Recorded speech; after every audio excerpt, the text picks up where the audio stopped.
Hare Krishna, Mataji, Dandavat Pranam. Hare Krishna. So let's start. Om Jnanatirmirandasya Anjana Shalakaya Chakshurum Militanyena Tasmai Shri Guruve Namaha Shri Chaitanya Manovishtam Stapitam Yena Bhutale Swayam Rupa Kadamayam Dadati Swapadantikam Vandeham Shri Guru Shri Yuta Padakamalam Shri Gurum Vaishnavamscha Shri Rupam Sagrajatam Sahagana Raghunatam Vitam Tam Sajivam Sadvaitam Savadutam Parijana Sahitam Krishna Chaitanya Devam Shri Radha Krishna Padan Sahagana Lalita Shri Vishakam Vitamscha He Krishna Karuna Sindhu Dina Bandhu Jagatpate Gopesha Gopika Kanta Radha Kanta Namostute Tapta Kanchana Gaurangi Radhe Vrindavaneshwari Vishabhanu Sute Devi Pranamami Hari Priye Vanchakalpa Tarubhyascha Kripa Sindhubhya Evacha Patitanam Pavanebhyo Vaishnavebhyo Namo Namaha Shri Krishna Chaitanya Prabhu Nityananda Shri Advaita Gadadhara Shivasari Gaura Bhakta Vrinda Hare Krishna Krishna Krishna Hare Hare Hare Rama Rama Rama Hare Hare. Jai. So whoever of you can turn on your videos, please turn them on. And today we'll be looking at Nectar Devotion, chapters 14 and 15. Share my screen so we can recite Sat Goswami Astakam together.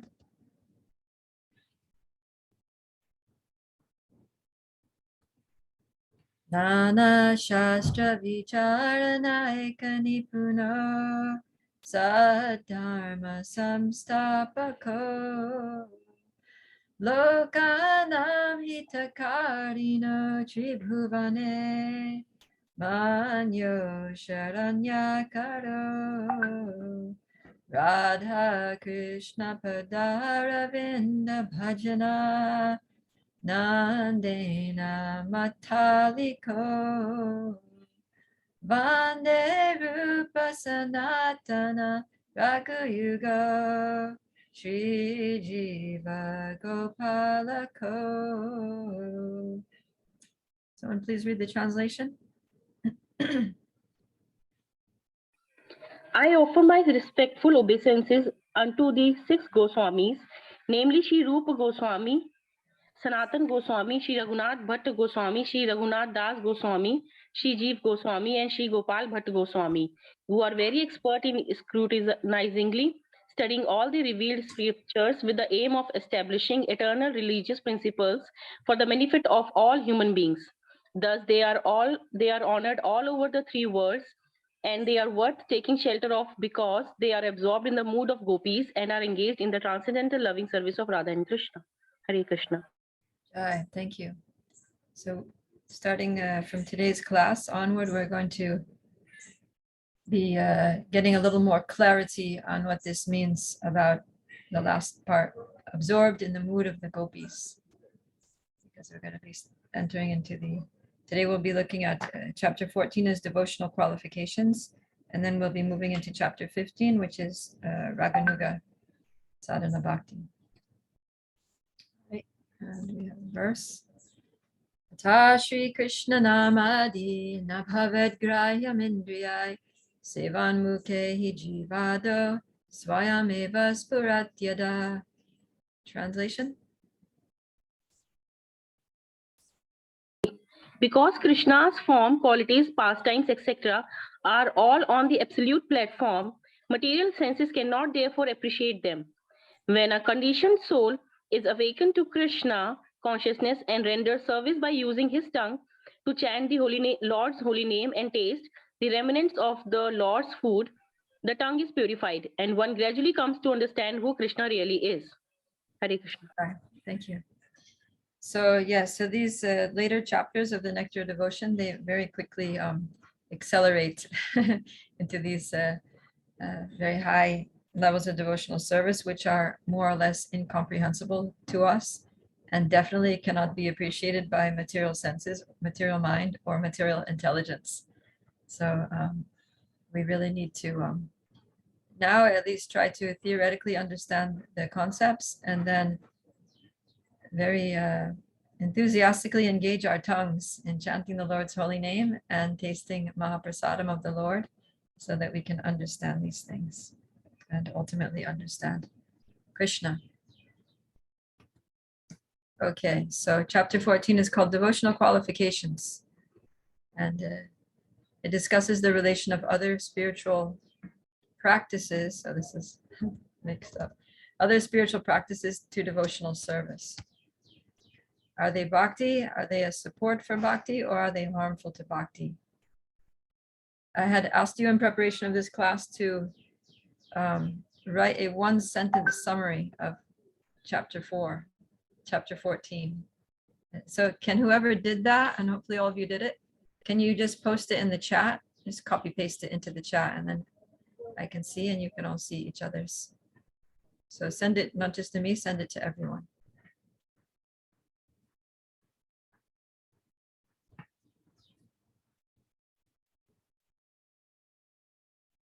Or if you didn't type it, then just quickly type it in from your notes.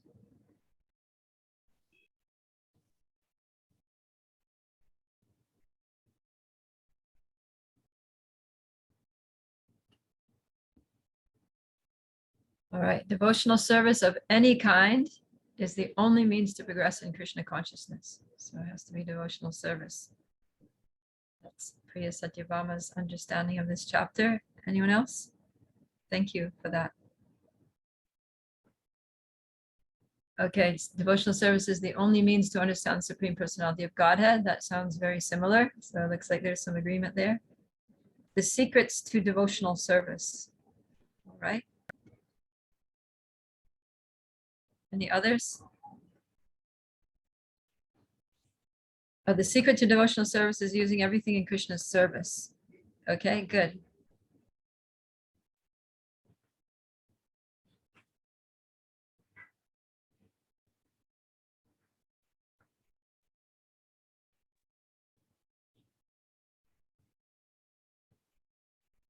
Any more on the way?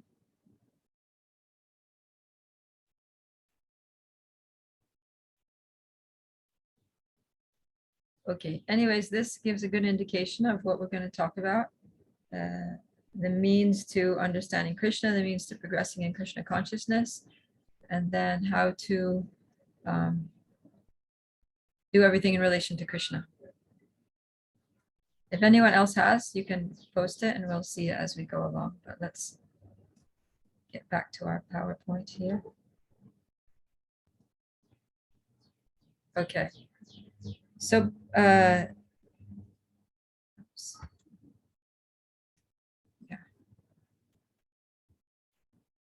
Make this as big as possible. All right, so this chapter is called Devotional Qualifications. And also chapter 3 is called Eligibility of the Candidate. So if you remember when we did chapter 3, it was mentioned that there were certain things that were favorable for beginning Vaidhi sadhana bhakti. And those were, one of them was knowledge, knowledge of the difference between matter and spirit. One was knowing something about Krishna, knowing at least that Krishna is the Supreme Personality of Godhead.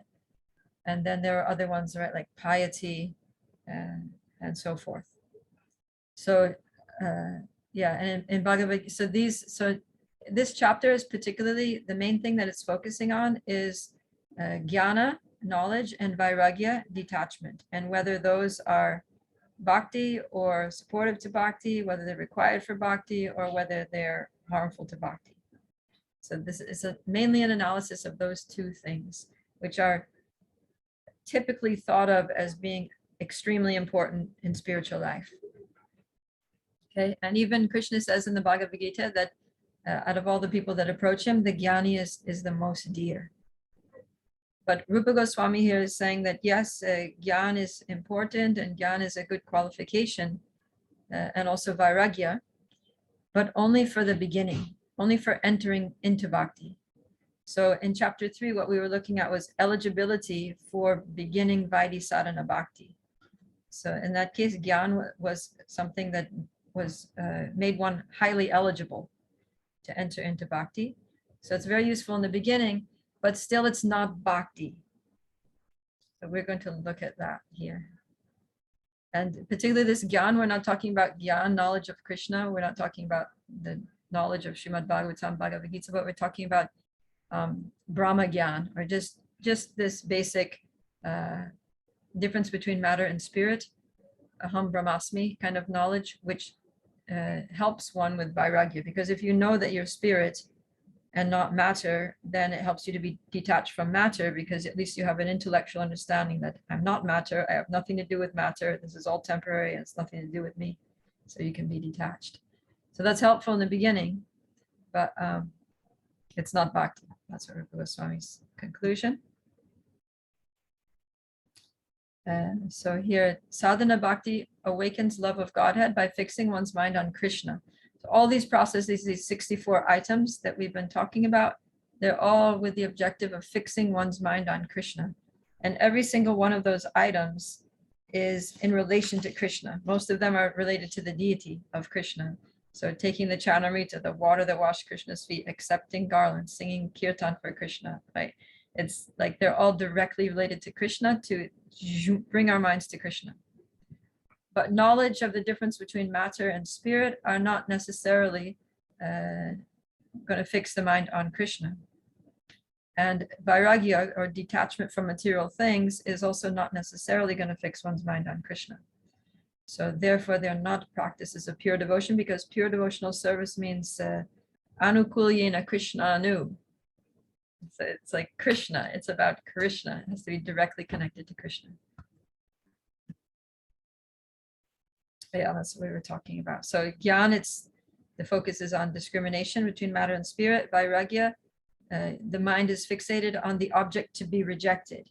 Like, I don't want that, I'm giving that up, I don't do that anymore. It's all on what you're rejecting, and it's not on Krishna. Okay, but they can be supportive. So this is like what we were saying, that knowledge and renunciation can initially help a devotee withdraw his mind from the whirlpool of sense gratification. So if we're caught up in the whirlpool of sense gratification, then we're not even going to start.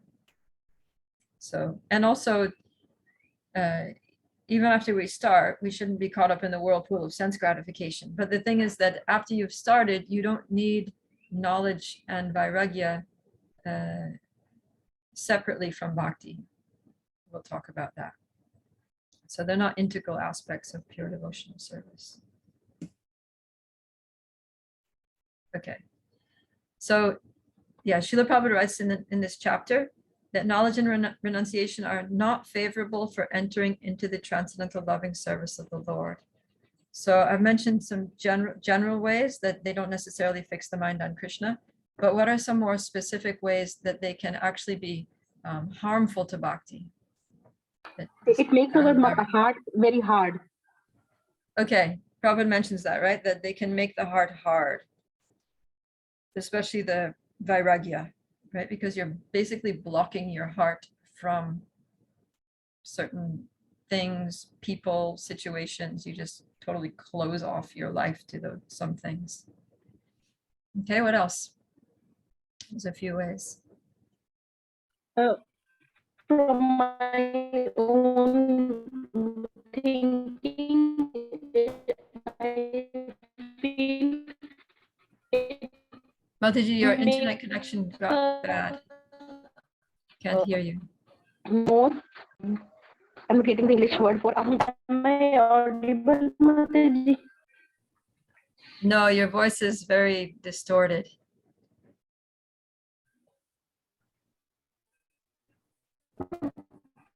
I'll write in the chat, Mataji. Okay, no, it's better now. What you just said was clear. Try. Okay. Okay. I was saying, Mataji, because it makes us more of proudy, that we feel that we know so much. With the knowledge, we think we are doing so much. And renunciation also brings us proud. Maybe that's one. Okay, good. Yeah, that's great. Anyone else have any ideas? It takes our desire to serve Lordship. This is the main flaw. Okay, good. Yeah, you guys are great. You got all of them. That at least all the ones that were mentioned. So let me share the screen again. No, that wasn't the right thing. Hold on a second.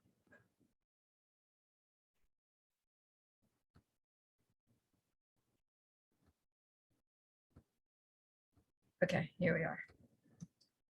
All right, so yeah, it can make the heart hard. And the reason this is a problem is because in Bhakti, one pleases the Lord by one's love for Krishna. And expressions of such love require a soft heart that's easily moved by emotions. And the paths of knowledge and renunciation train one to develop a stoic heart, just very hard, unmoved by emotions. Because the idea is that emotions tend to pull us into sense gratification. If we're just going to follow our feelings, which come from the mind, so as long as our mind is materialistic, then the feelings which arise from the mundane mind are going to drag us into mundane activities. So recognizing that, then, spiritual practitioners tend to just switch off their emotions, harden their heart. So jnana, but at a higher levels of devotional service, the mind is more spiritualized. So you don't have to, your mind is not going to drag you into sense gratification. If the mind is connected to Krishna, then the feelings that arise from the mind that's connected to Krishna are going to actually pull you closer to Krishna. They're going to enthuse you in your spiritual life.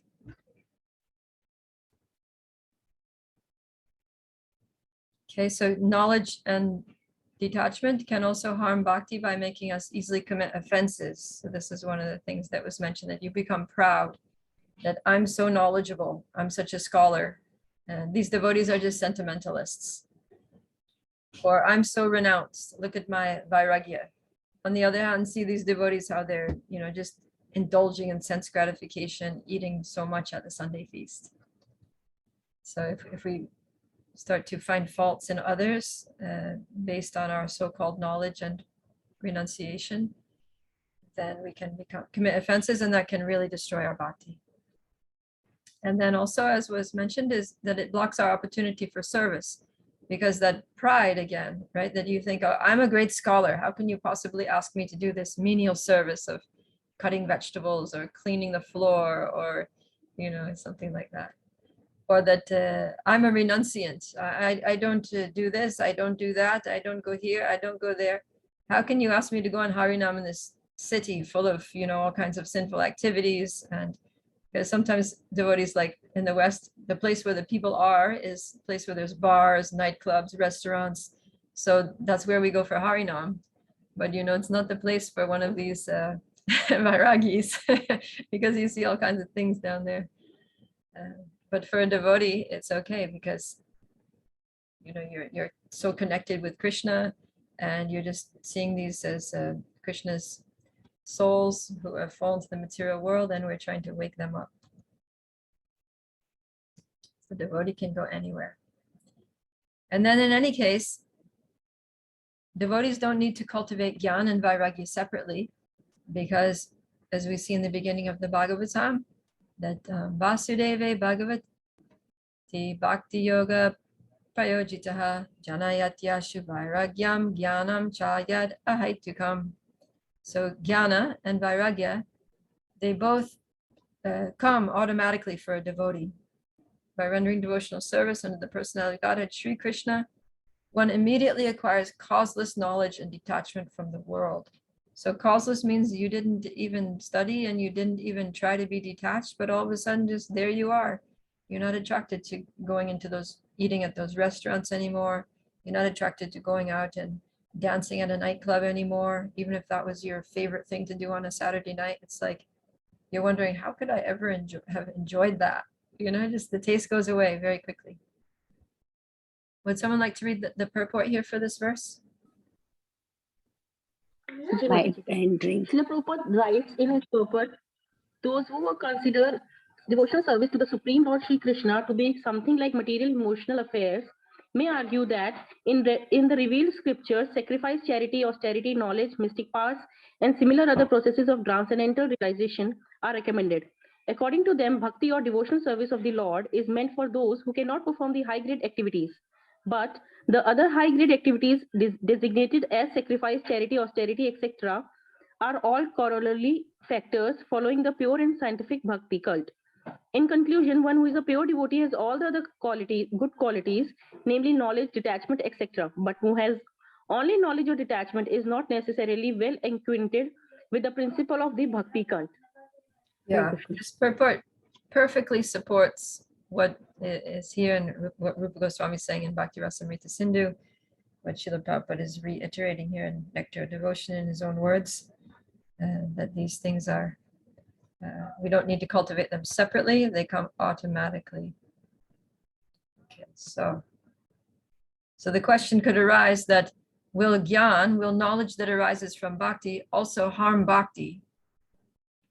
And in the commentary on Bhakti Rasamrita Sindhu 12249, Jiva Goswami very emphatically says, no, there's no danger that this jnana arises from bhakti automatically. And this kind of bhakti, this kind of jnana is different from the other kind of jnana, because this bhakti, by its very nature, is extremely tender.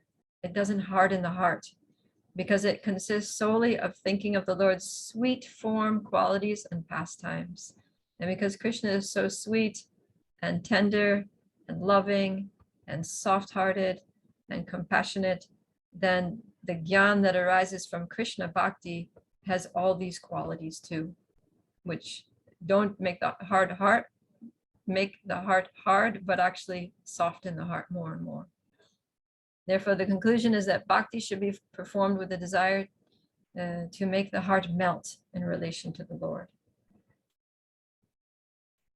Okay. And then similarly, will the Viragya that arises from bhakti harm bhakti? And Rupa Goswami also says, no. And this is directly the translation of this verse from Bhakti Rasamrita Sindhu. The Viragya of that person who employs objects suitable for devotional development while remaining detached from them is said to be suitable for bhakti. The object should be persistently related to Krishna. So he's talking here about Yuktobairagya. This is the Yuktobairagya verse. Anasaktasya vishayan yatarham upayunjataha nirbandha Krishna sambandhe yuktam vairagyam uchyate. So this translation here, this is Bhanu Swami's translation from Bhakti Rasamrita Sindhu. It's somewhat different from the translations that we usually hear, or which probably you're learning for your memorization verse. But yeah, so the way he explains this phrase, the person who employs objects suitable for devotional development. So that's Yuktobairagya, is using the objects of this world in a way which is suitable for our devotional development. In other words, using them in Krishna's service and persistently related to Krishna. That everything that we use is very much related to Krishna, for the service of Krishna, for our devotional, and that this helps our devotional development. It doesn't harm bhakti in any way, but it's actually suitable for our devotional development. Okay. On the other hand, and then this is also quite a famous verse, that rejection of things related to the Lord by persons desiring liberation, who think that these things are simply material objects, is called useless Viragya. And this is harmful.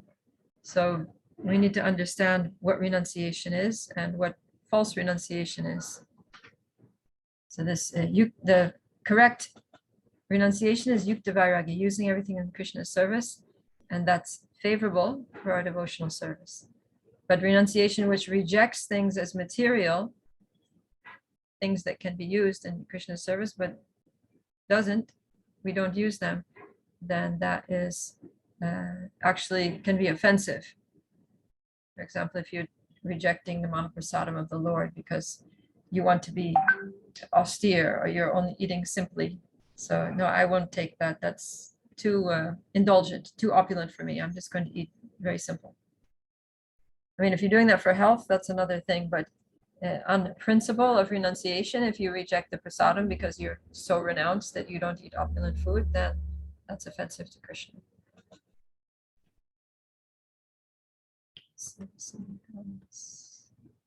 Okay, so before we get into that, Mataji, can I ask one question? yes, please. Mataji, I know one devotee took a vow in Kartik that that devotee will not honor sweets in Kartik, but if Mahaprasad comes, he just obeisance, he just respect the Mahaprasad but didn't take. So it is offense according to it or not? I mean, that's fine because he's accepting it. Accepting doesn't mean that you need to eat 10 sweets, you know. He's accepting it and he's honoring it. He's not saying no. Honoring sense just paying obeisance, like not honoring. Oh, I see. Yes. I mean, it depends on why he's not eating sweets. If he generally has a little bit of a problem that he eats too many sweets and he's trying to get that under control, then As a austerity in Kartik. Yeah. I mean, I always tell devotees that devotees somehow, out of all the things that you can do in the month of Kartik, they always try to do these austerities that are to do with prasadam. You know, like one girl, she gave up rice for Kartik, and you know they give up sweets or they give up whatever, you know, some type of prasadam. I always discourage that kind of thing because prasadam is Krishna. And if a devotee is offering you Mahaprasad, you know, like, for example, it's Govardhan Puja, and there's a hill full of sweets, and, you know, you're going to say, I'm not going to eat any of those sweets. It's like, it's kind of, it's almost, I don't know, I just see it as almost like disrespectful to the festival and what, you know, in the festival, that Anakut festival of Govardhan, it's like Krishna wants everyone to eat. Krishna becomes happy seeing everybody eating the sweets and eating, you know, all the preparations, and you know, the Lord actually becomes happy. The spiritual master becomes happy when we relish Mahaprasadam. You know, Chaturvida Sri Bhagavat Prasada Swadvana Chittan Hari Bhakti Sangam. He's offering these foods, and spiritual master is pleased to see the devotees relishing Hari Prasad. So, yeah, I instead I encourage devotees to take up Kartik vows that are doing extra service, extra chanting, extra hearing, doing a special service every day for the deity or for a devotee, instead of I feel like some of these vows that involve, you know, austerities of curtailing prasadam, it's a contamination, a misunderstanding of bhakti, actually. And that's exactly what we're talking about here. Too much emphasis on knowledge and renunciation. It's not bhakti. Hare Krishna, Mataji. Mataji, can I think Rashtraman Krishna Prabhu had his hand up before, so let's go with him, and then Ruchi after you. Hare Krishna, Mataji. Yeah. Mataji, I have a question. I am a bit confused in renunciation. Knowledge part I am clear about. What about the renunciation? Actually, when we perform devotional services, devotional practices we are engaged in, definitely, like you said, and Prabhupada always said, we have also read in the books that automatically knowledge and renunciation we get. But I am a bit confused here. If a person can get renunciation materially also, is it possible? You mean by just becoming disgusted with material things? I'm not clear. I'm not getting clear about that. Like you said that a person is invited to move on a Harinam in the street on Saturday night, for example. But the person says that he is renunciated. He cannot go there. So materially he is renunciated. I'm not getting that.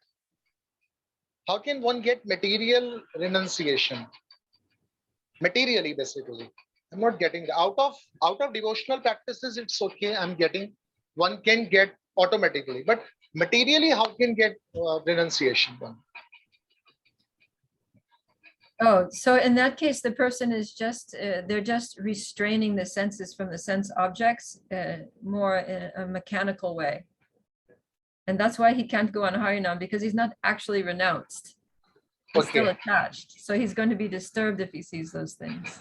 Okay, like in Bhagavad Gita, it is said that Ashtanga Yoga, performing like yogi practices, like that. Yeah, like doing any other practice apart from bhakti, basically. Any other spiritual practice. Okay, just Renunciation is going to be a part of it. mechanical process. Yeah, and that's why the yogis had to go to the Himalayas and live in a cave and Okay. Some like people like take a vow or to remain silent the day long. For example, I have seen so many people that they say that for a day I have taken a vow of not speaking even a single word. yeah. So I just get confused why they are doing so. What would they get by remaining silent for a day? Yeah, so for somebody who's only going to speak nonsense and doesn't have any knowledge of Krishna, or can't say anything actually spiritual, then it's good that they stay quiet. Okay. But for devotees that we know so much about Krishna and all of his qualities and pastimes and bhakti and the process and how to help people not go to hell, you know, basically, then we have so many things to say. Should never stop talking. Okay, Mataji. Thank you so much. I have got it. Thank you. Okay, Ruchi? Yes, Mataji. I was very glad to hear, Mataji, that you discourage prasadam austerities. But somewhere I've read that one should leave one item of his favorite item in the Kartik Vrat. I may be wrong. Matlab, I have heard it or I have read it somewhere. I cannot quote it now. Is it true? And what item we are talking about in that particular area, which should be left? I never read that. Okay. I read that we should offer our favorite thing to Krishna. Maybe it was like that, then I misinterpreted it. Thank you, Mataji. So whatever sweet you like the best, the one that you think is your biggest Maya, you make that sweet very nicely and offer it to Krishna. All right, Mataji. Thank you, Mataji. Hare Krishna, So we are supposed to leave anything, any of our favorite sweets or anything like that. No, you don't have to. That's all Falgu Viragya. That's what it's talking about here. Rejection of things related to the Lord. Because you think that they're material objects. But if the thing can be offered to Krishna, then it's related to the Lord. It's no longer a material object. It's actually a spiritual object. And we were just reading that verse, right? That the one that you have to memorize here. Atashri Krishna Namadi na bhavet grahyam indriya sevanmukhi jivado swayam eva sparatyada. That by the tongue, and not just chanting, but tasting the remnants of the Lord's food, that's how we get purified. It's not by denying the tongue Mahaprasadam. It's by taking Mahaprasadam that we become purified. So what we need to give up is just anything that can't be offered to Krishna. So you can give up, if you want to give up food, some food item for Kartik, then give up any like packaged, processed thing that you buy from the shop. You know, like these packaged biscuits and pre-made whatever, give those things up. Anything that can't be, you could give up any food that cannot be offered on the altar, to the deity on the altar in the temple. And then you raise your standard of prasadam during Kartik. That would be a good vow if you want to restrict your eating. All right, Mataji, thank you. Got it. Okay. Okay. So yeah, so these are examples. This is a good discussion because I wanted to talk about this a little bit with some examples of proper renunciation, Yuktobairagya, and examples of Falgu Viragya, improper renunciation. So that's actually an example that devotees do. So sometimes devotees are also guilty of this Falgu Viragya, giving up things which are actually related to Krishna, which are spiritual, which are helpful for our spiritual life. And then there's other ways also that devotees improperly do Yuktobairagya. Can you think of any examples of improper Yuktobairagya? Means like you're using the thing, you're accepting something, and you're saying that it's Yuktobairagya, but it's not actually.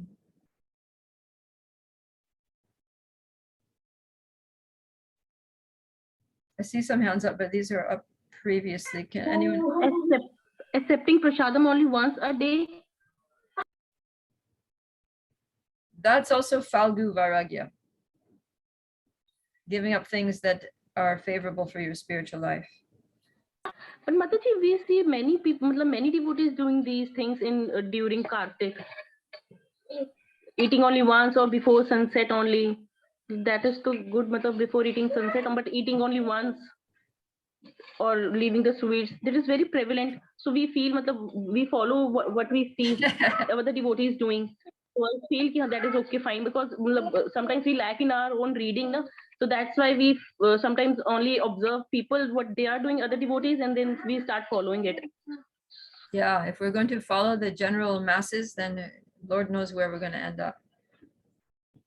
We need to follow the Guru, Sadhu, and Shastra. We need to see, what did our founder Acharya do? Did Srila Prabhupada ever do that? Did he ever tell us that we should do that? Because we have not read all the scriptures, so it's always like doubtful. Maybe he has done something, maybe he has written something which others know, I might not know. Hence, I'm never conclusive about these things. Lack of reading is the reason. Yeah, we need to find these things out. So our process is following in the footsteps of the previous acharyas. So our acharya is Srila Prabhupada, our founder acharya, and we need to follow his example. So Srila Prabhupada never did this thing of eating only once a day during Kartik, giving up sweets during Kartik, or at any time. So we don't need to try to become more holy than the Pope, as they say. But rather we should try to increase the intensity of our devotional service, increase the depth of our devotion. You can take any one of the 64 items. There's no shortage. There's 64 items of devotional service. If you want to do something special during Kartik, you just choose any one of them and do it with more intensity, with more numerical strength, with more feeling. We don't need to imagine something. That's the whole point. That's why Rupa Goswami took the trouble to write this book and to list all of these things, because he's saying this is what you should do. This is how you're going to make spiritual advancement. So we don't need to invent another way. We don't need to make, item number 65, item number 66. There are 64. We just do those. That's it. Finished. That's our disease. We always want to do another thing. We can't just accept the process that's given by the acharyas. And that's why we stay confused and unhappy. It's very simple. The instructions there. This Nectar Devotion is such an important book. That's why Prabhupada wrote it in the beginning, because it's like a manual. You want to practice Bhakti Yoga, this is what you do. This is what you don't do. This is how you do it. This is the mood. This is how you'll advance. These are the stages. It's just so clear. So we need to really read this and make this our guidebook for our life.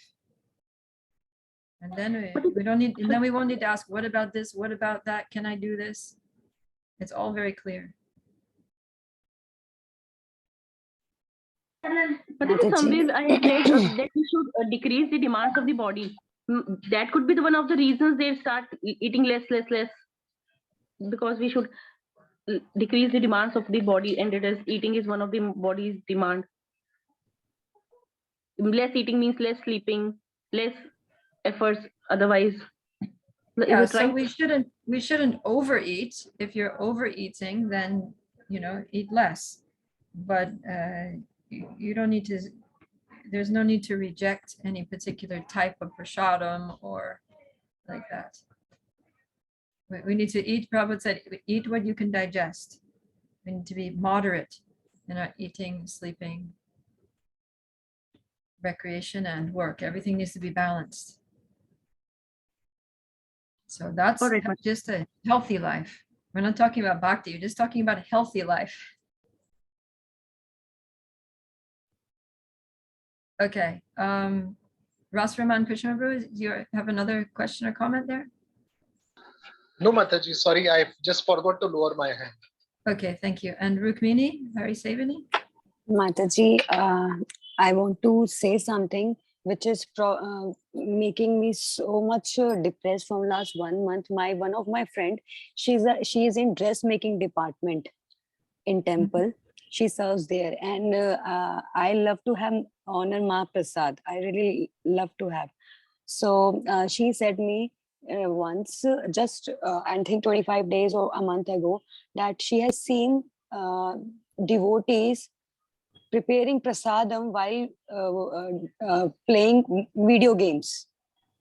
So, and I always am very much, whatever I try, that whatever I do, I try to do consciously. And cooking is, preparing bhoga is deep. I'm very much like that. If I cook something, so I somehow I come to know that this thing has made me low or up in bhakti. I don't know why, but I come to know. So, and it's offense against the Mahaprasad. So can you please help me that I may not, my faith will for Mahaprasad be very strong for this, that she has said me that she has many times seen senior devotees doing this in devotee kitchen, preparing bhoga for deities. And playing a video game at the same time? Yes, Mataji. That's really multitasking. How do you even do that? Don't you need your hands to do it? I don't know. I never play video games. But yeah, so then she just needs to take it to if it's happening in the temple, she needs to take it to the temple authorities and let them deal with it. That's all. But I should, the way I used to honor that, in fact, my love for Mahaprasad go up in any of the case, because Krishna has accepted that. I mean, if it's offered, then you can take it. You don't need to question. Otherwise, we'll go into unlimited questioning, because if the person's playing video games, then you clearly have some doubt. But another person's not playing video games, you don't know what's going on in the mind of that devotee. They could be thinking all sorts of things. But the point is, anyways, the temple has offered service to these devotees who are cooking for the deity, pujaris and Brahmin initiated devotees. So we can just trust their discretion, that if they're offered the service, they're doing the service, then that is sanctioned by Krishna. And whatever we think of it, it's not our place to judge. Okay, otherwise we get ourselves in a lot of hot water, judging devotees, and we become fault finders, and becomes very hazardous. Then we start thinking, oh, it's not a good devotee, or the temple president also is not good for letting men do that. The head pujari is also negligent. They're not seeing the quality of the devotees, and the prasadam is also no good. I'm not going to eat it. In fact, I'm not even going to go to this temple anymore because everybody's just nonsense, and I'm just going to do my own program at home. You're just like, you're getting yourself in trouble very fast there. So you just have faith that Krishna is controlling everything. If you have some serious concern, you can mention it to the temple authorities, and hopefully they'll rectify. And but you go on taking Mahaprasadam. Thank you, Mataji. And Mataji, my answer is the question you asked in the mid of our question answers. My answer is my phone, mobile phones. Okay. For both the things, for Falgu Viragya and Yuktobairagya. All right. And how is it Falgu Viragya?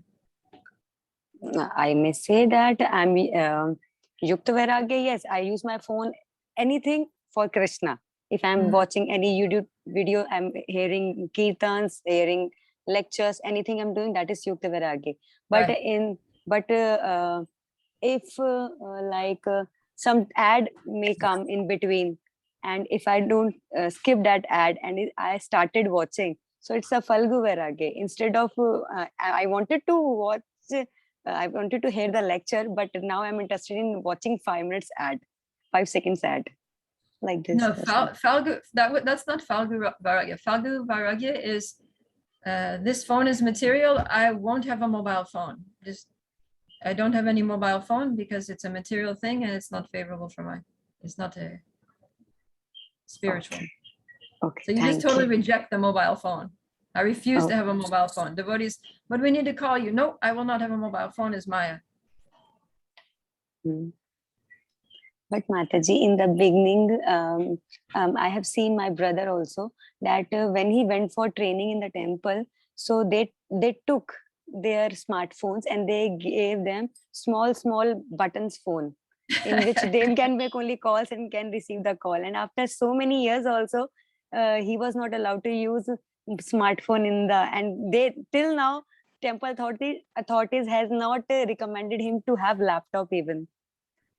So how to Yeah, understand? because the thing is, Yuktobairagya means that you use the thing in Krishna's service. So if you have the phone, but you're not using it in Krishna's service, if you're watching all kinds of crazy, nonsense things there on your phone, then that's not any kind of Viragya. That's just attachment. That's just material activity. So we don't want material activity. We want spiritual activity. So that requires a little bit of intelligence and self-control. But if a person is lacking intelligence and lacking self-control, then maybe they shouldn't have a mobile phone. Right? Like if you have a small child who doesn't have a sense of discrimination of what's good, what's bad, what's right, what's wrong, you don't just give them free access to the internet. They'll end up watching anything, and contaminating their minds. So therefore, there needs to be parental supervision for small children using the internet. So in the same way, if there's a new devotee who's totally out of control and very materially attached, then there may be some senior devotee supervision required. Thank you. But that shouldn't be the whole life. The devotee should become purified and get attraction to Krishna and become naturally detached from this Maya and learn how to use the phone in Krishna's service. Thank you so much, Mataji. Okay, Vidyavati Mataji.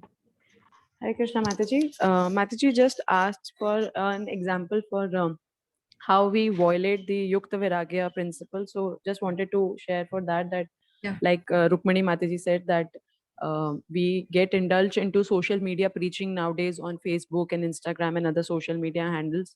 And then sometimes devotees who are engaged in that service, they sometimes may get carried away in wasting time on social media rather than in the name of Yuktobairagya, they are trying to use those handles for preaching, but more than that, they are wasting time on those handles. Then that is Yeah, wrong. good. Perfect. Yeah, I was looking for an example like that for improper Yuktobairagya, because it's a fine line, between you're accepting something in Krishna's service, but sometimes we accept things because we want to enjoy it, but then we just say, yeah, you want a brand new, very powerful, 500cc engine motorcycle, right? Like, what do they call that? Enfield. You want a brand new Enfield motorcycle. And then you buy it. You spend a lot of money, you get this motorcycle, and then your devotee friends are like, oh, Prabhu, this motorcycle, what is this? And so you're like, Yuktobairagya, Prabhu, I use this for driving to the temple. So, that's improper Yuktobairagya. It means you're actually accepting it for your own sense gratification, but in the name of Yuktobairagya. So we have to be careful about doing that and being extravagant, wasting our money on unnecessary things just for our enjoyment or for status symbols, to get recognition so that people will admire us. Materialistic people will admire us like that. So for material things, we should accept only what we can actually use in Krishna's service, and be careful because Maya is very sneaky, can sneak up on us even in the name of something like Yuktobairagya. Okay, let's go on here. So Srila Prabhupada's mood and mission. Somebody please read here. One should not give up anything which can be utilized in the service of the Lord. This is the secret of devotional services. Anything that can be used in advancing Krishna consciousness and devotional service should be accepted. For instance, we are using many machines for advancement of our present Krishna consciousness movement. Machines like typewriters, dictating machines, tape recorders, microphones, and airplanes. Okay, it keeps going. Please continue. Sometimes people ask us, why are you utilizing material products if you condemn the advancement of material civilization? But actually, we do not condemn. We simply ask people to do whatever they are doing in Krishna consciousness. This is the same principle on which in the Bhagavad Gita, Krishna advised Arjuna to utilize his fighting abilities in devotional service. Similarly, we are utilizing these machines for Krishna's service. Thank you. Yes. So yeah, so in the beginning of Bhagavad Gita, Arjuna didn't want to fight because he was thinking that this is material, this is bad, this is sinful. And then Krishna said, no, you should fight, but still you should renounce. So then that's why Arjuna was confused. He's saying, wait a minute, first of all, you said I should renounce, but then you're still telling me to fight. So what do you want me to do? And he says, no, you need to fight with the spirit of renunciation, fight with detachment. So we'll accept, what we need to renounce is the enjoying spirit or the controlling spirit, because that's what brought us to the material world and that's what keeps us in the material world. So we accept the thing, we accept the so-called material thing, but we give up the desire to enjoy it, the tendency to enjoy it. And we instead use it for Krishna's enjoyment. It's Yuktobairagya. Okay, someone please read this here. This is a quote from Srila Prabhupada from Nectar Devotion. Srila Rupa Goswami then recommends that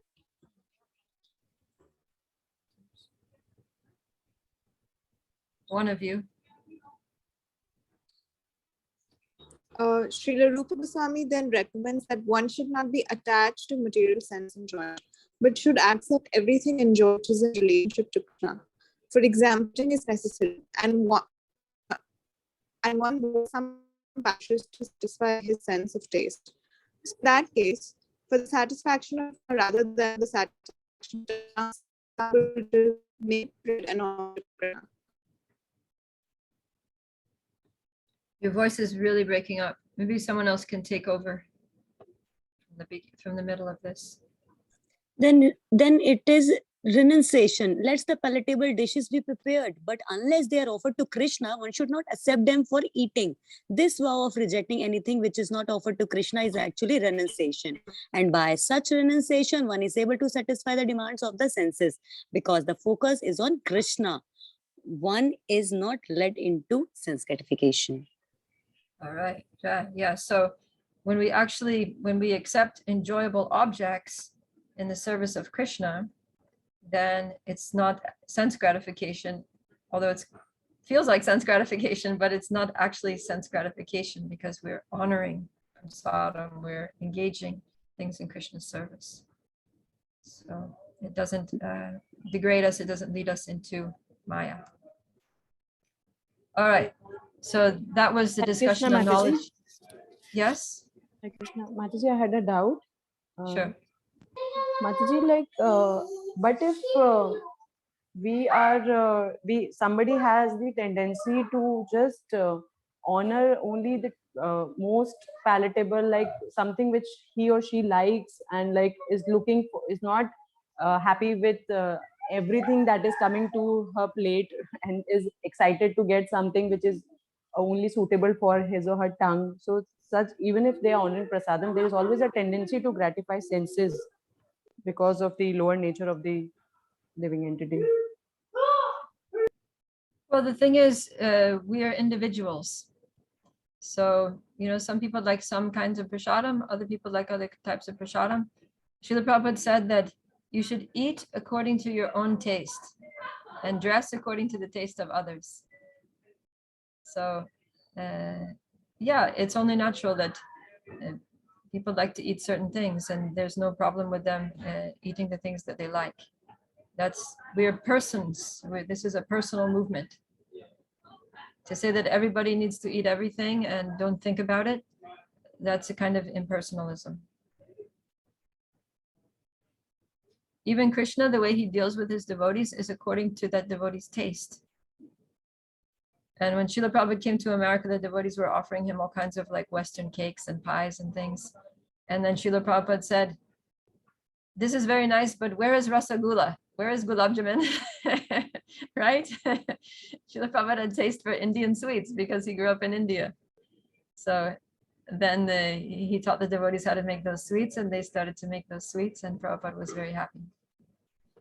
So that's natural. That's just being a person. And Krishna, if Krishna wanted us all to be the same and like the same things and eat the same things and dress the same way and speak the same way, then he would have made us like that, but he didn't. He made each person a unique individual. So we need to also honor that. That's a way of respecting each individual devotee, is by honoring their own preferences. Mataji, I completely understand your point that yes, everybody, it's very natural to have taste buds and likings and dislikings. But then just again and again, I don't know why, but this question, I'm not getting very much convinced with this fact that will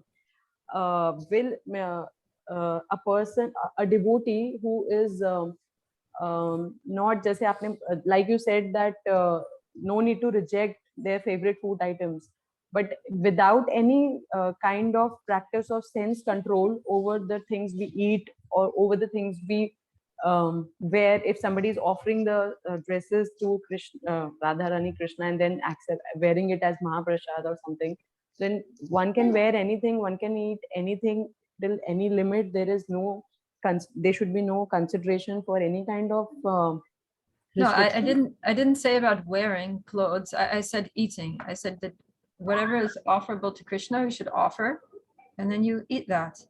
As far as clothes, what I said was Prabhupada says that you should eat according to your own taste. So you eat what you like to eat. You eat the kind of food that you prefer to eat. Then dress according to the taste of others. So that means if you're going to work and there's a certain dress code for your workplace, you wear that to please your colleague, your manager, whatever. If you're going to the temple, then you know they're wearing sari, tilak, dhoti, kurta. So you wear that because you're dressing the taste of the devotees. The temple devotees feel happy when they see you wearing nice Vaishnava clothes, neat and clean. And you know, if you're going to play some sport, then you know maybe you're going to wear some athletic clothes because it's suitable. And you show up in your sari to play a volleyball or something, they're going to be like, what's wrong with you, right? So, but then you show up with your athletic clothes to work, they're going to say, what's wrong with you? So the point is, dress according to the taste of others. We should please others by the way we dress. That's why sometimes, like if devotees are doing college preaching in the West, at least, in India, maybe it's different because the strategy for preaching is different. But in the West, if we're going to do college preaching, often the devotees will wear Western clothes, similar to what the students are wearing, because then you can connect with them better. They don't close you off. Otherwise, you show up with dhoti, sari, tilak, and everything. It's like, oh, you're strange, you're different, it's alien, you know? So like that. Okay. Thank you. Mataji, can I just ask one more point about this question? Yeah. Mataji, when we read some of the instructions by Chaitanya Mahaprabhu of eating simple and Rupa Goswami's instruction in Nectar of Instruction, the first verse, how do we reconcile the two? Because I'm also having this apparent difficulty, like if some devotees there are some devotees in ISKCON who try to do a lot of restriction in terms of their diet, and there are some who relish all the dishes as per their taste. So is there some sort of distinction between the two? Because as per this philosophy, I think both are perfect. Yeah, I mean, different devotees have different moods also. Some devotees tend to be more like kind of like ascetics, you know? They're attracted to austerity and they just like that. Others, they're more like festival devotees, you know? They like to enjoy the good things of bhakti. So, you know, we all come into bhakti with certain conditionings too, and certain tendencies due to prior practices. So, you know, a devotee who's coming down from the heavenly planets and taking up bhakti is going to have a different mood than someone who's coming from, you know, Tapaloka, or who in their last life was, you know, a Ashtanga yogi in the Himalayas in some universe or something, you know what I mean? So they'll bring this into their practice of bhakti.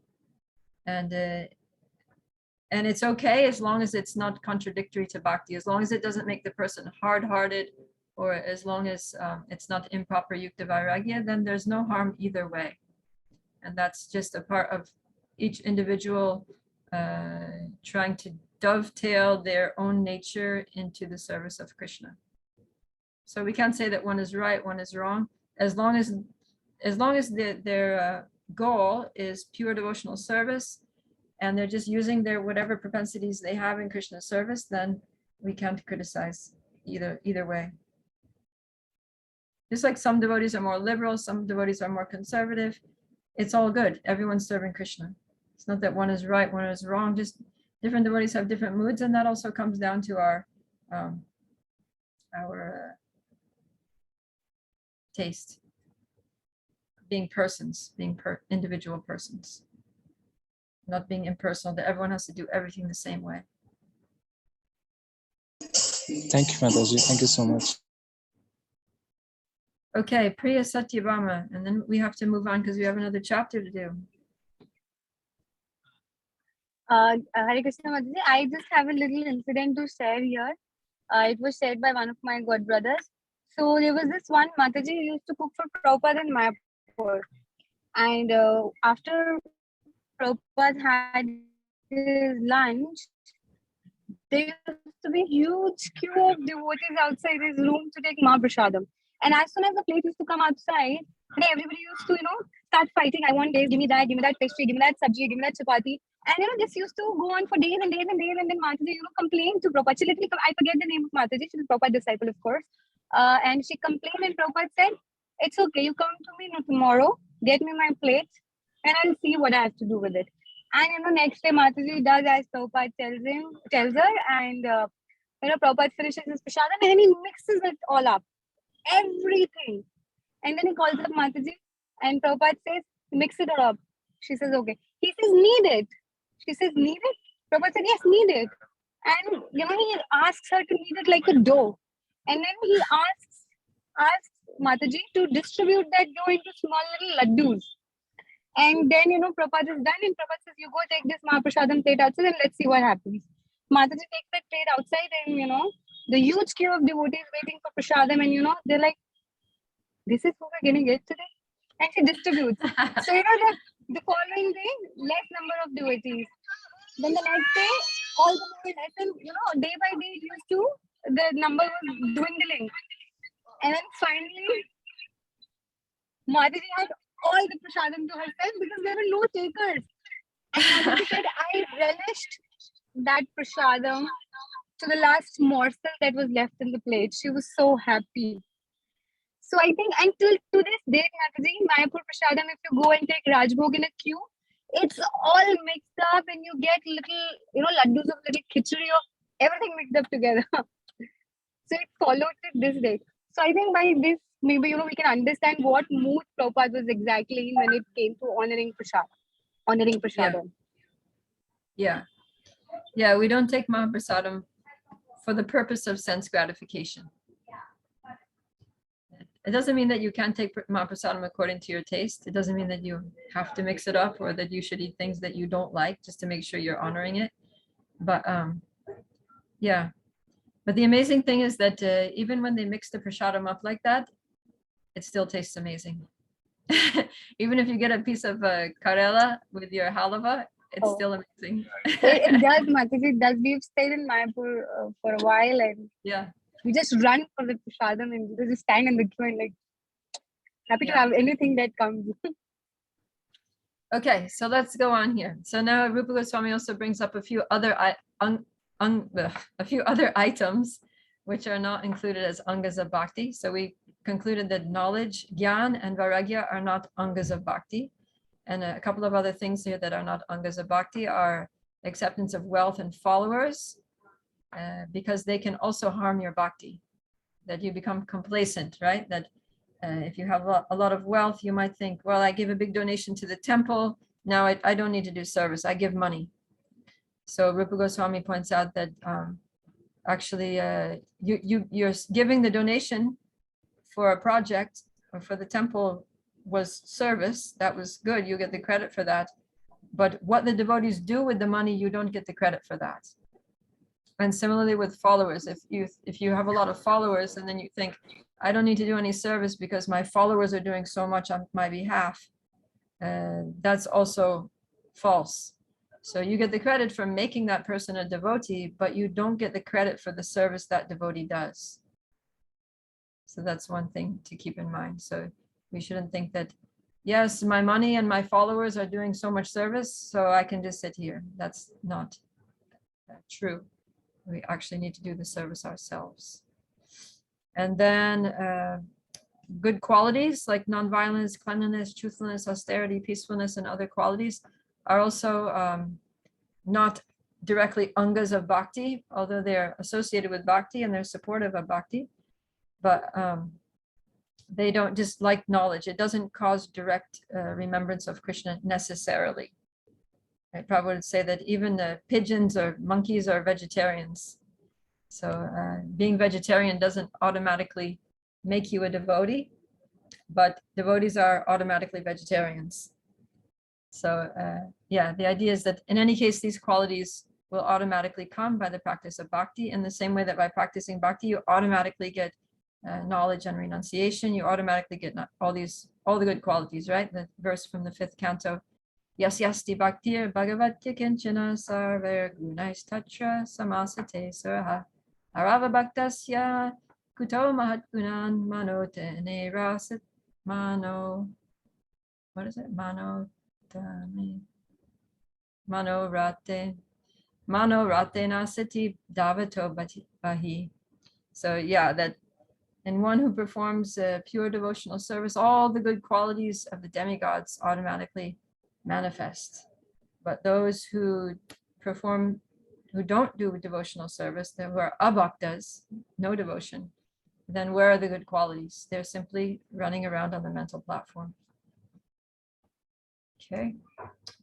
And then example of this is Mrigari, the hunter, that he was a very sinful, low-class person, very far from bhakti, but by following the process of bhakti given to him by Narada Muni, he developed all the good qualities, such that, like nonviolence and peacefulness, and that he didn't even want to step on an ant. Okay, and then bhakti is so powerful that even performing just one of the limbs of bhakti, you can attain all perfection. You can do one of them, you can do some of them, you can do all of them. And then if you practice them steadily according to your desire, see, again, it's according to your own desire. So it's a personal thing. Whichever limbs of bhakti you are attracted to, that you are inspired by, you can do that. It's one's own preference. Swavasanusarena. And then the examples we have, I was going to ask you, but we don't have time. Anyways, you have to learn this because I think you need to know this for your test. So hearing is Parikshit Maharaj, chanting Shukadev, remembering Krishna, Prahlad Maharaj, praying is Akrura, worshiping the Lord's lotus feet is Lakshmi, deity worship Prithu Maharaj, servitude Hanuman, friendship Arjuna, complete surrender Bali Maharaj, and then all 9 processes of devotional service were performed by Maharaj Ambarish. So whichever of these processes you like, you can just do. And you can do one of them, 2 of them, all of them. But as long as you're doing one, you're doing fine. As long as you just totally dedicate yourself to that process and do it with the proper attitude.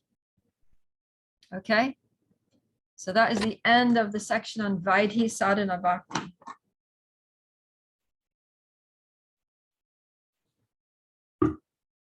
For devotional service according to the rules and regulations of the scriptures.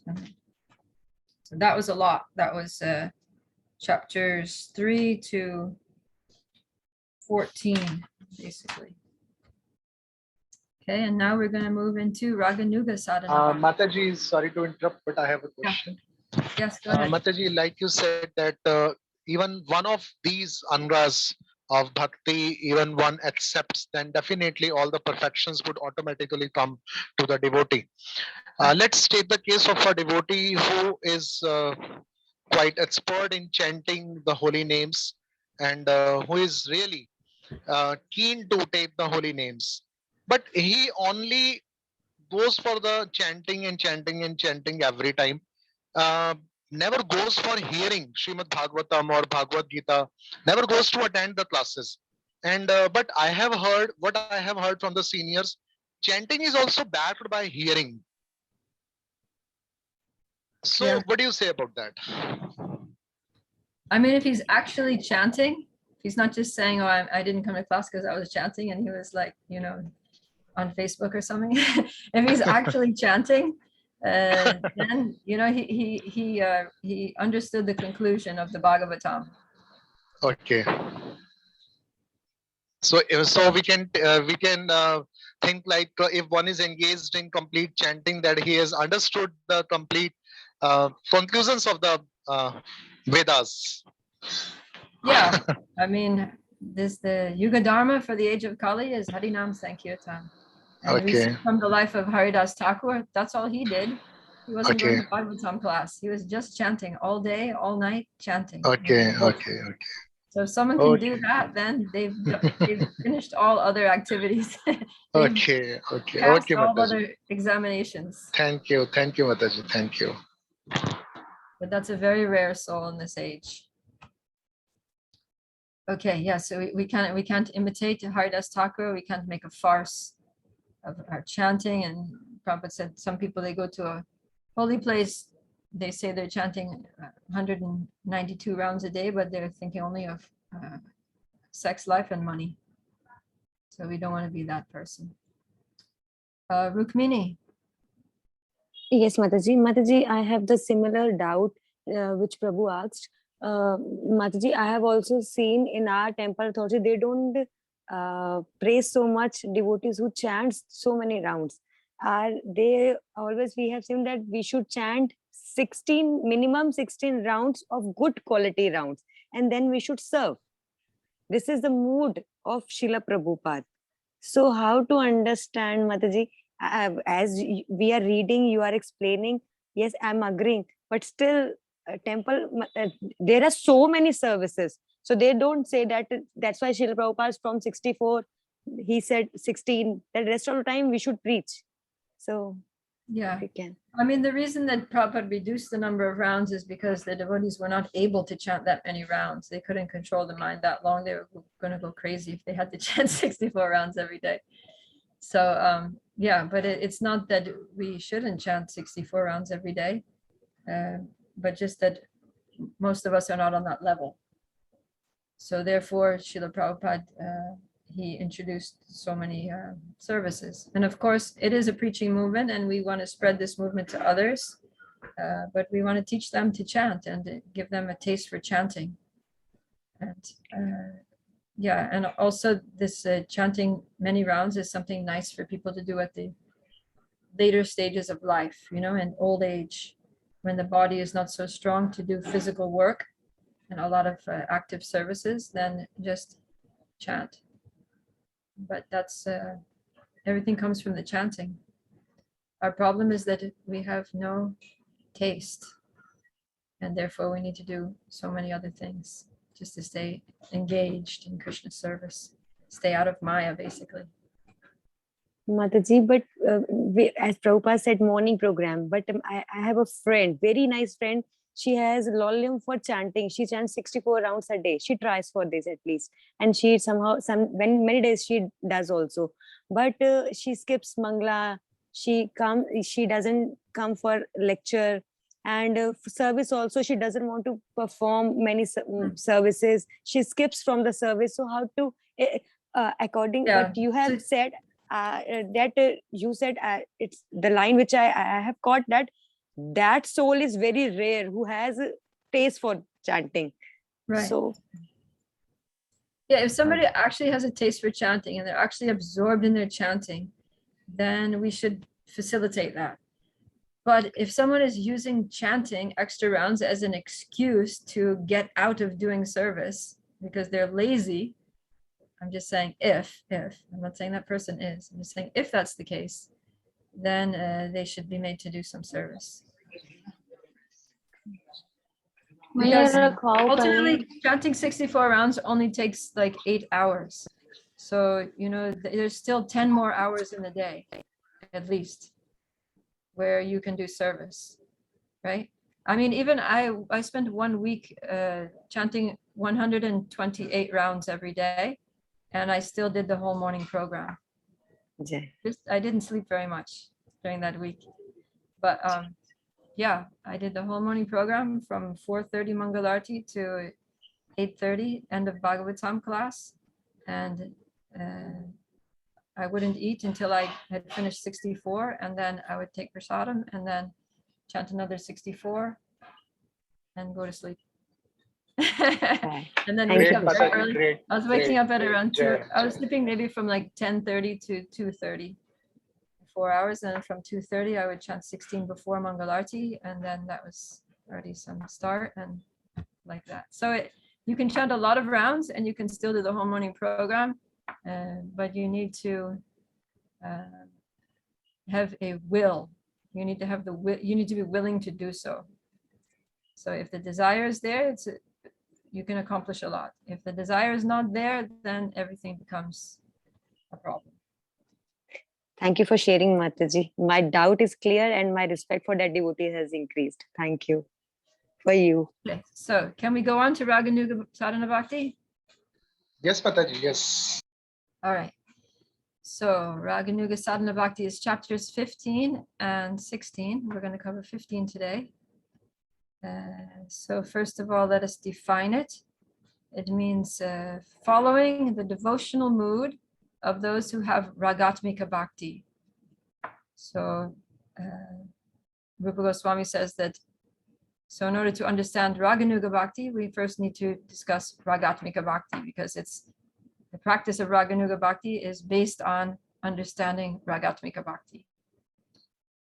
Okay, so this chapter 15 is going to describe Ragatmika Bhakti, which is the spontaneous devotional service of the eternal residents of Vrindavan.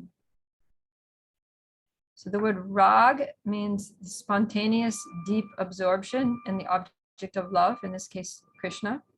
And atmika just means characterized by. So these Ragatmika Bhaktas, their devotional service is characterized by spontaneous and deep absorption in Krishna. And then this is Rupa Goswami quotes Lord Chaitanya. When one becomes attached to the Supreme Personality of Godhead according to one's natural inclination to love him and is fully absorbed in thoughts of the Lord, that state is called transcendental attachment, and devotional service according to that attachment is called Ragatmika, or spontaneous devotional service.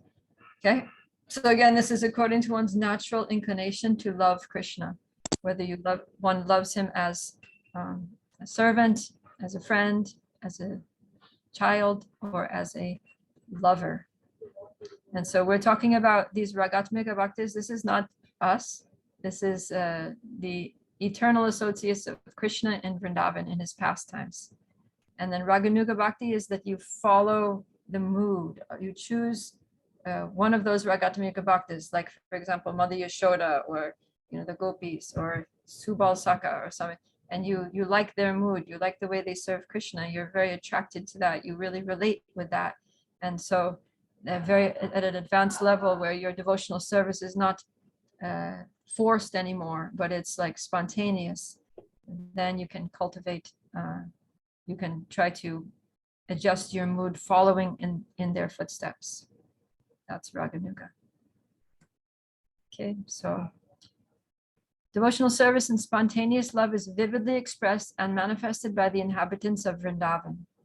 Devotional service that accords with their devotional service is called Raganuga Bhakti, or devotional service following in the wake of spontaneous loving service. Okay, so yeah, the devotional service of the Vrajabasis, like Nanda, Yashoda, the Gopas, Gopis, is Ragatmika Bhakti. And then devotional service of advanced sadhakas who internally aspire to serve in the same way as one of these Ragatmika Bhaktas is called Raganuga Bhakti. Right? Is everyone okay with the definitions there? What is Ragatmika Bhakti and what is Raganuga Bhakti? Before Rukmini Harisevana, you have a question? No, Mataji, sorry. Okay. All right, so let's go on here.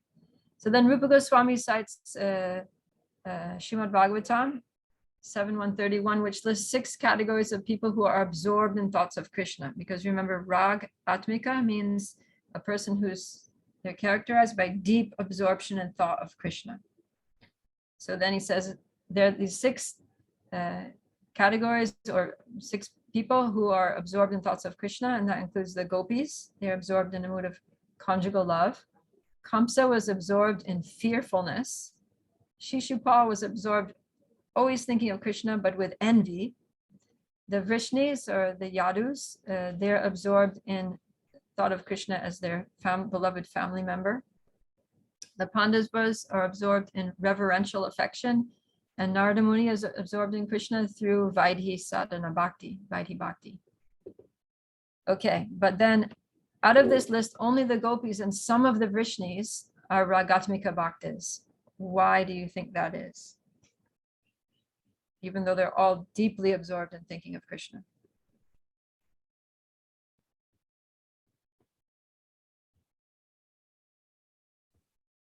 Can you please repeat the question?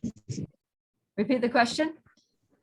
It's there on the slide. Yeah. Why is it that only okay. the gopis and the Vrishnis are Ragatmika Bhaktis and not Ragatmika Bhaktas and not the other 4 categories? Mataji, should I say something regarding that? Yes, please. Mataji, Vrishnis and Gopis have been called here Ragatmik Bhaktas because they are so advanced that they need not follow anyone.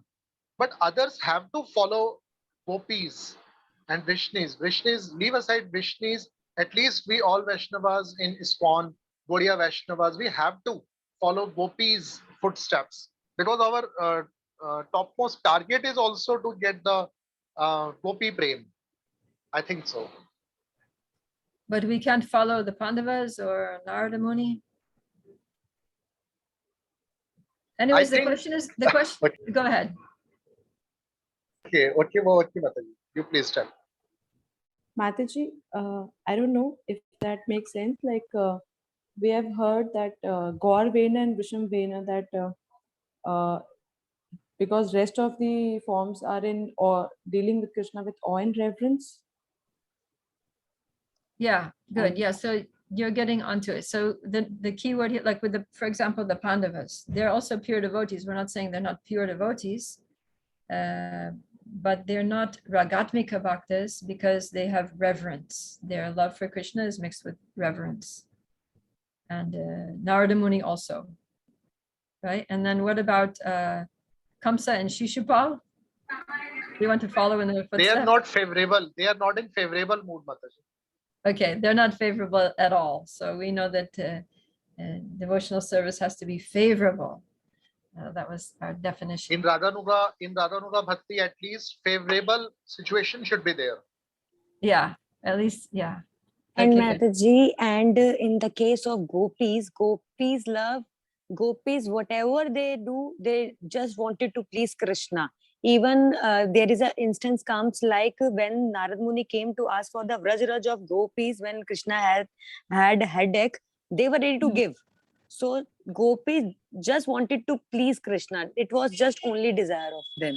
So the gopis love, that's why they are Ragatmika Bhaktas. Okay, good. So then, yeah, so the Ragatmika Bhakti is very pure and rare, and it has a specific mood. So it must be favorable, like you said, so that eliminates Kamsa and Shishupal. and it can't be mixed with any awe and reverence. And it can't be hampered by any formality, etiquette, sense of duty, or religious principles. So, you have to be willing to break all religious principles for Krishna's pleasure. So someone like Maharaj Yudhisthira, he couldn't do that, right? Krishna told him to lie, say Ashwatthama is dead. He's like, I'm sorry, Krishna, I cannot lie. And Krishna is just like, oh my God, you're not a Ragatmika Bhakta. He didn't say that. But yeah, so that eliminates the Pandavas from being Ragatmika. It has to be only pure, spontaneous love. No sense of even, duty or formality, etiquette. Just only Mataji, love. here a question is there. Yeah. Mataji, is service attitude more better than the friendship attitude, or friendship attitude is more better than the service attitude? I mean, Ragatmika Bhakta, the service is a manifestation of love. Like think of Mother Yashoda. When she's serving Krishna, she's not thinking, I'm going to go do my service now, right? Like sometimes Pujari is like talking, oh, sorry, Prabhu, I have to go now. I have to go do my service. Mother Yashoda is not thinking, I have to go do my service. She's so much loving Krishna that she just does everything. It's all just like a manifestation of pure love. It means friendship attitude is more better. Because Krishna, while at play, he's playing with the friends, Sudam and other friends, Dam, Sudama, Madhumanval, and all of them are not at all caring for the etiquettes or duty or reverence. They are just someone is sitting on the shoulders of Krishna, someone is doing something else and else like that. So I think that mood is much more better. The best one, I think. Yeah, so it's this spontaneous mood that anything goes. In love, all is fair in love. There's no rules in love. So that the cowherd boys, they're not thinking, oh, Krishna's superior, we shouldn't sit on him, or no, it's just they just love him and he's their friend, and whatever increases the loving relationship, that's the rule. That's what you do. No other rule applies. The only rule is whatever increases the love, the loving exchange. Okay, Mataji. But Okay, Mataji, so I don't think that this mood will ever come to us. This mood is quite, because we all devotees are always taking Krishna as someone respectable, and we always try to offer as much respect as possible to him. So what to talk of getting that mood of friendship ever? So I mean, just keep practicing bhakti and you'll see. Okay. Okay, Mataji. Okay. Thank you. So Rupa Goswami says there are two types of Ragatmika bhakti, that impelled by conjugal feelings, kama rupa, and that impelled by other relationships, sambandha rupa. So then Jiva Goswami just clarifies here that because someone may say, well, sambandha rupa means relationship, isn't conjugal also a relationship? So he says that kama rupa means bhakti that's impelled by conjugal feelings, which is a particular type of thirst or desire. Sambandha rupa is impelled by a thirst caused by relationship. So he says kama rupa bhakti is also a type of relationship, but it's labeled separately because of its distinctive quality, because it's the chief relationship. So it's similar to saying everyone is coming and the king is also coming. So the word everyone includes the king, but special mention is made of the king. So all of them are in relationship with Krishna, but then there are the gopis, right? Like everybody in Vrindavan has a loving relationship with Krishna, and so do the gopis, because it's so exalted, because it's noteworthy. Okay, so all right, now we were saying that Ragatmika bhaktis need to be very pure and completely spontaneous in their love, but someone could challenge, how are the gopis pure if their attraction is based on kama, if it's based on lusty desire? what would you say to that? And then we can also raise this question that since Ragatmika Bhakti has to be free from awe and reverence, are all the Vrishnis and Yadus totally free from awe and reverence for Krishna? Mataji, Gopi's lust is not material lust. It's actually a spiritual love. Okay, It's what not makes it material. spiritual? The desire to love, matlab, that is all because what Krishna wills, they want to do that ways only. Krishna likes it to be like that, so they are serving him in that way. Gopis, it seems that the love they have, they want to please Krishna. Right. If they have lust, they want to please Krishna. That is not, they are lusty, so they want to satisfy themselves. No. Yeah.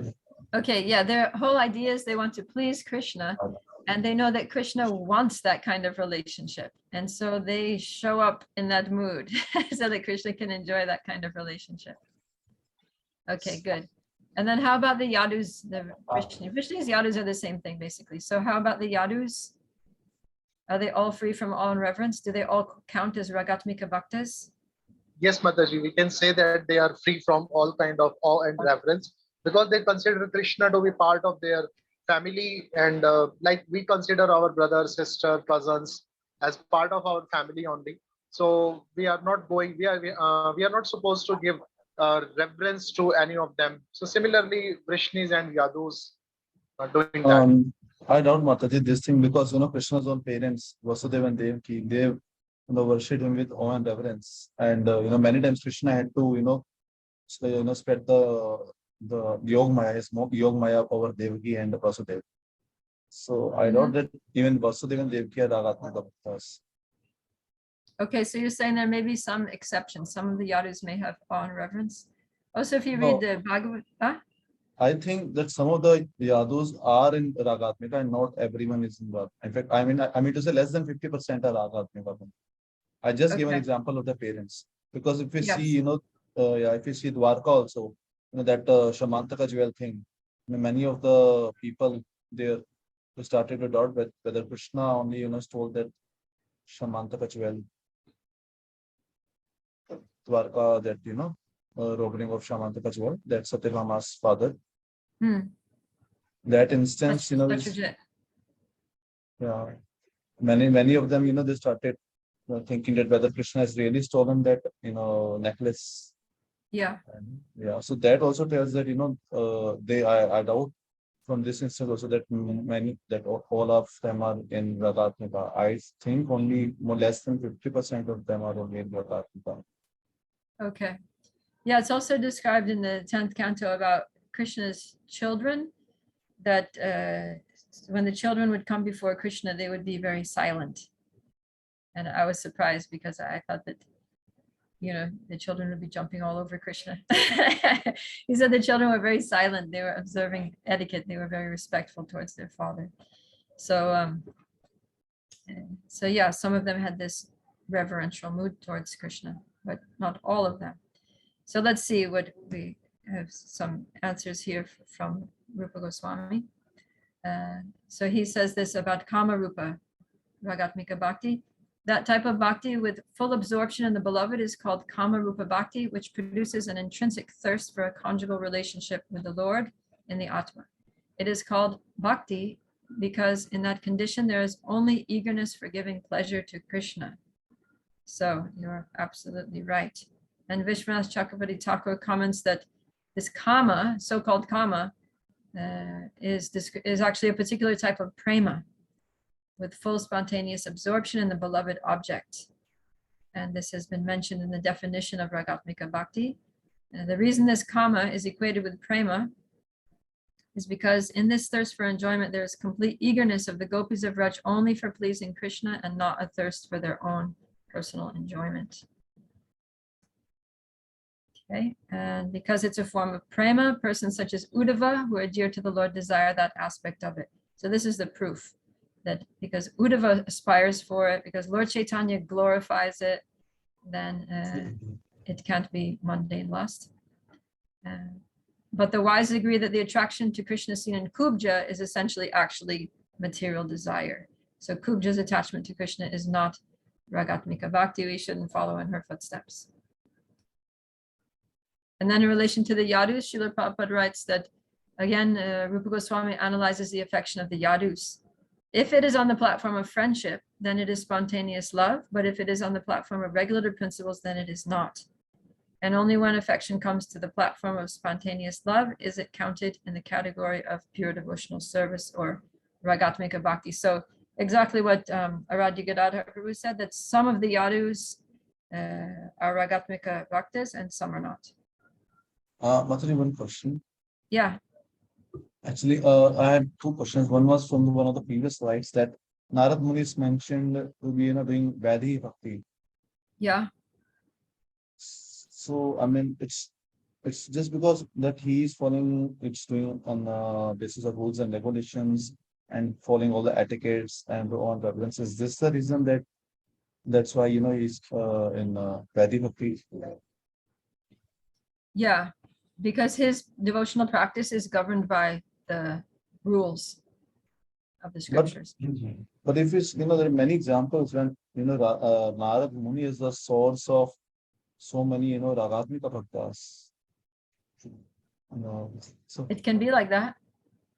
It can be that your spiritual master has a, certain mood, very attached to rules and regulations. And so he trains you very strictly according to rules and regulations, but then you come to a more spontaneous stage and maybe he doesn't.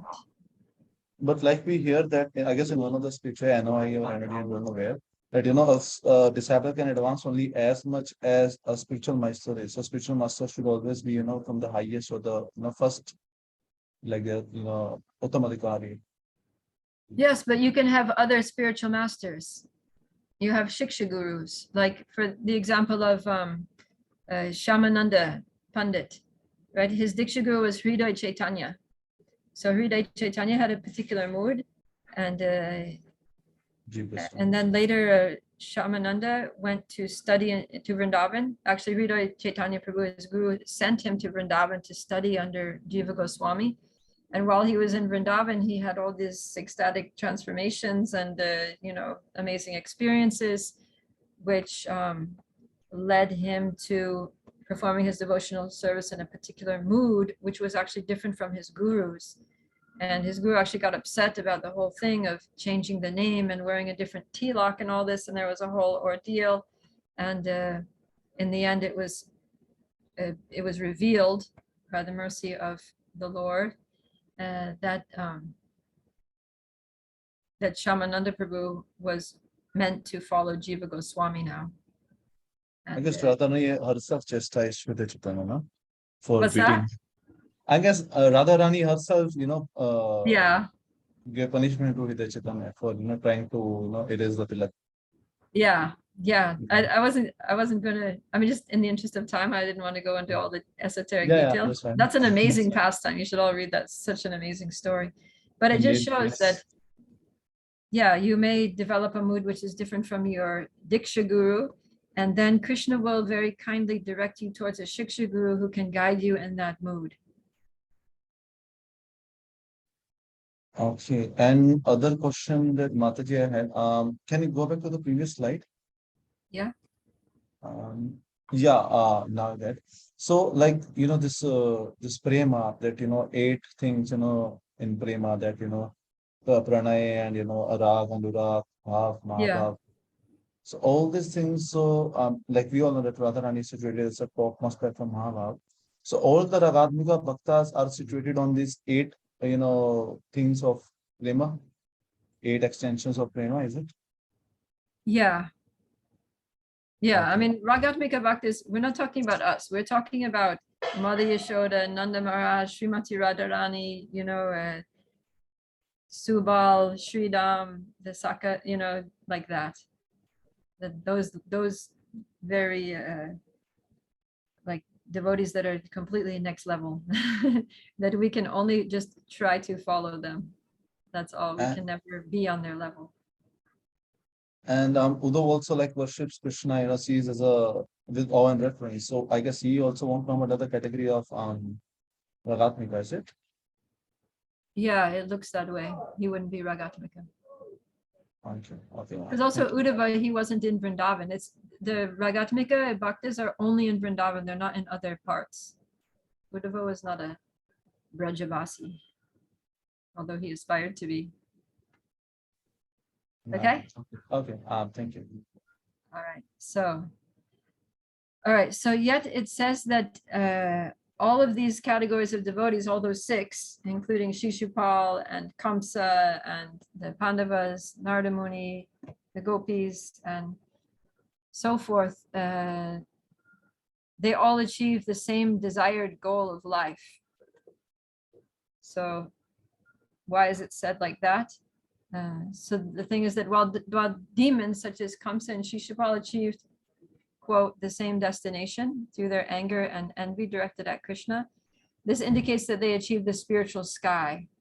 In other words, maybe they generally merge into Brahmajyoti, whereas the devotees enter Vaikuntha or Vrindavan. So same destination means they got out of the material world, they went to the spiritual world. Which place in the spiritual world they went to, that's a different story. Okay, so the same destination is that they all got liberated from the cycle of repeated birth and death in the material world. But there's a huge difference between Sayujya liberation and, going to Goloka Vrindavan and serving Krishna there in a loving relationship. Okay. And then he uses this analogy.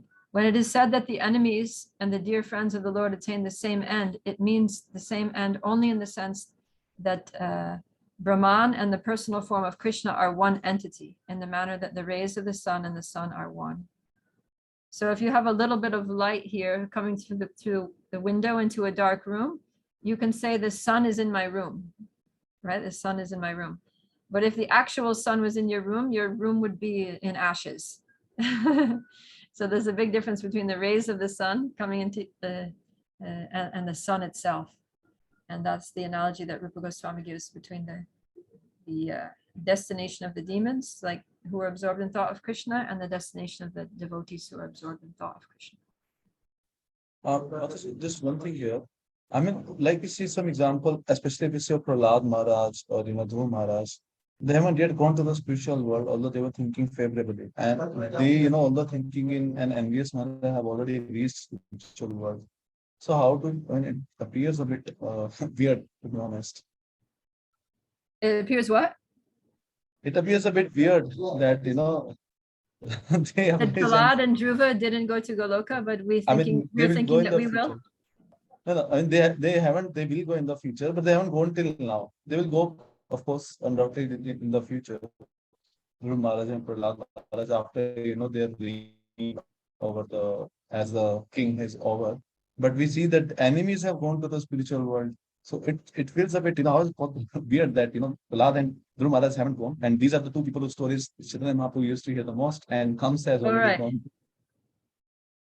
Yeah, well, the thing is that the goal is to serve Krishna. So Dhruva and Prahlad are serving Krishna somewhere, even if they're serving in the material world. And these demons, they're not serving Krishna, even though they're in the spiritual world. So material world, spiritual world, who cares? The point is you serve Krishna. If you're serving Krishna, you're well situated. If you're not serving Krishna, you're not well situated. Even if you're in the spiritual sky somewhere. So the result that Dhruva and Prahlad got was way higher, much, much higher than what Kamsa and Shishupal got. Okay. Because that's who we are. We're eternal servants of Krishna. We have to serve Krishna. There's no happiness unless you're serving Krishna. We have to be very convinced of that. The only way I'll ever be happy is 100%, 24/7, 365 days a year serving Krishna. But like, comes and this Shishupal, they are serving Vishnu in the spiritual world. So I mean, they must also be happy, although of course not as happy as we would be when we directly serve Krishna. No, he's saying that they went to the Brahmajyoti. They're like merged with the Brahman. Yeah, but it's also mentioned that that Shishupal, afterwards he went to the spiritual world, and about Kamsa also mentioned about Kamsa also it is mentioned in the that Krishna book, that because he was always meditating on the form of Vishnu and thinking Krishna to be the Vishnu, he went to the Vishnu Loka. But even so, they're not going to go beyond Shantaras with their mentality. Yeah, but like we say, the Shishupal is of course Shishupal is a different case in comparison to one. Kamsa, he came as Jaya and Vijay.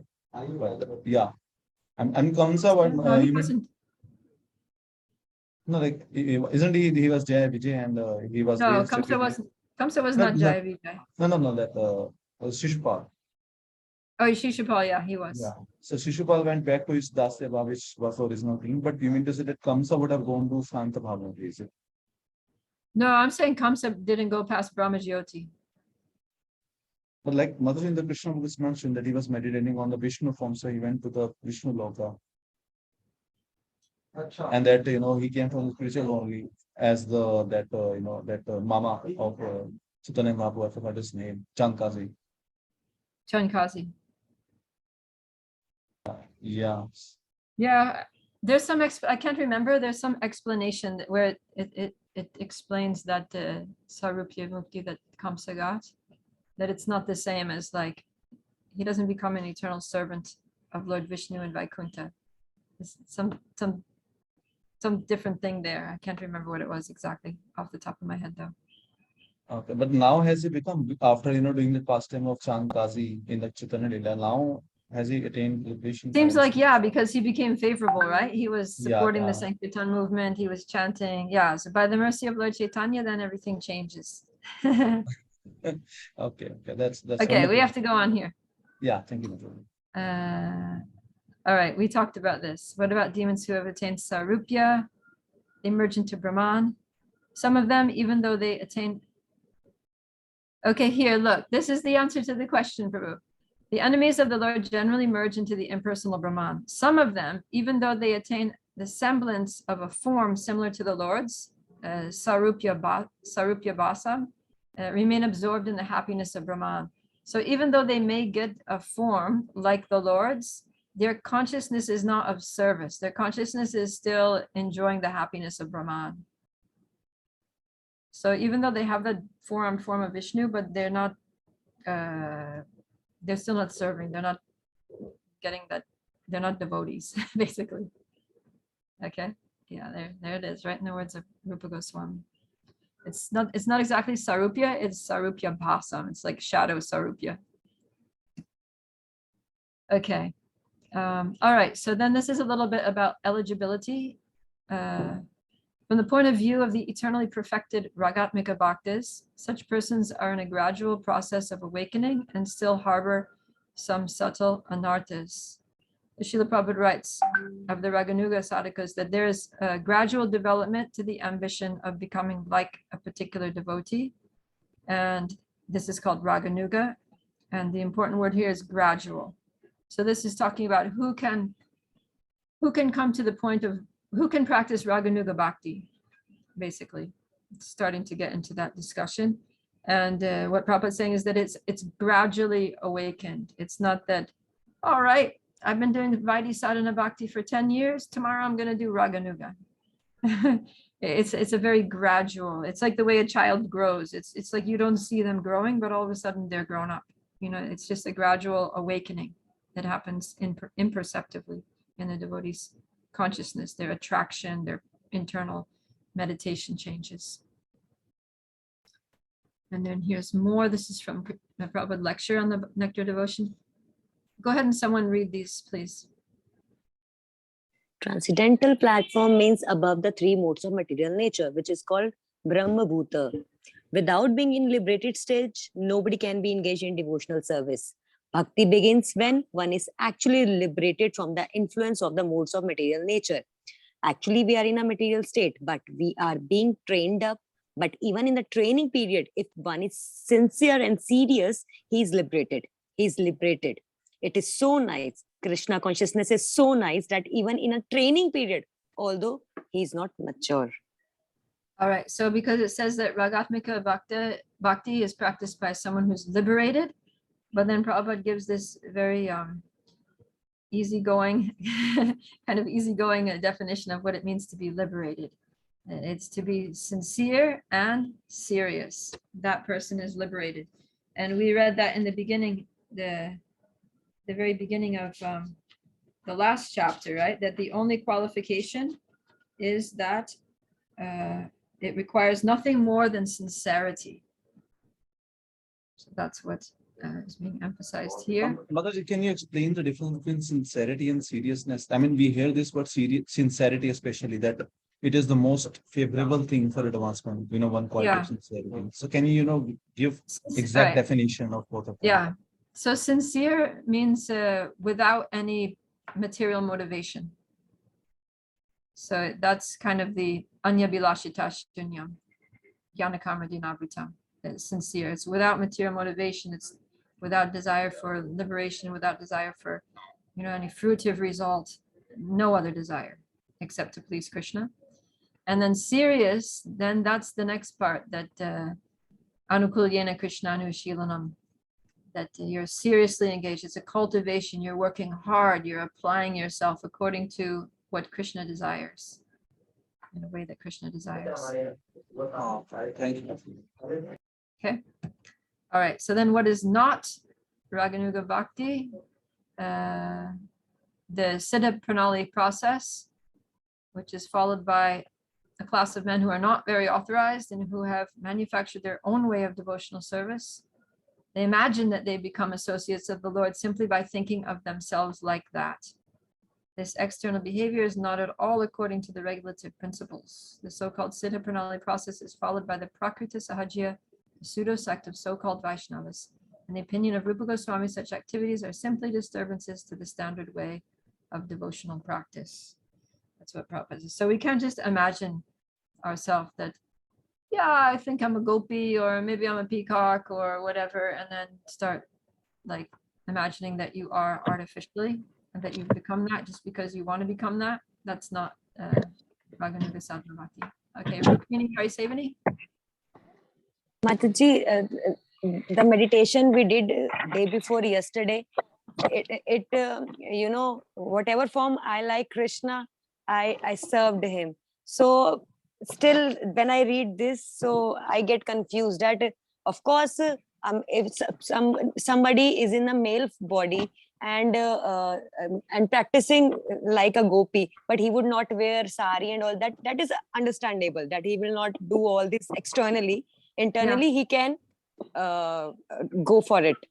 So Mataji, but if we are, of course, while chanting, if the things comes to us and we pray like this, so I'm a little bit confused for this. So I don't want to, please help. Okay, so I was saying whichever age, whichever form of Krishna you're attracted to, then do some service for Krishna in that form. But as far as your identity is that you're just generally a servant of Krishna. I didn't say, now imagine that you're a gopi or a cowherd boy or a cow or a parrot or whatever, right? You are yourself. You're just yourself. You're Rukmini, Karisevani, and you're serving Krishna in the form of Krishna that you're attracted to by doing some service that you would really like to offer. So that's very different from Raganuga Bhakti, where your actual eternal constitutional identity has been awakened a little more. At least there's more of a, or at least that, not necessarily that you fully know who you are in the spiritual world, but that you have a very strong attraction to a particular one of the 5 rasas, right? You're very attracted to the way Mother Yashoda serves Krishna and her mood towards Krishna. You would like to help Mother Yashoda in her service to Krishna. Or you're very attracted to the way the cowherd boys serve Krishna by playing with him and joking with him.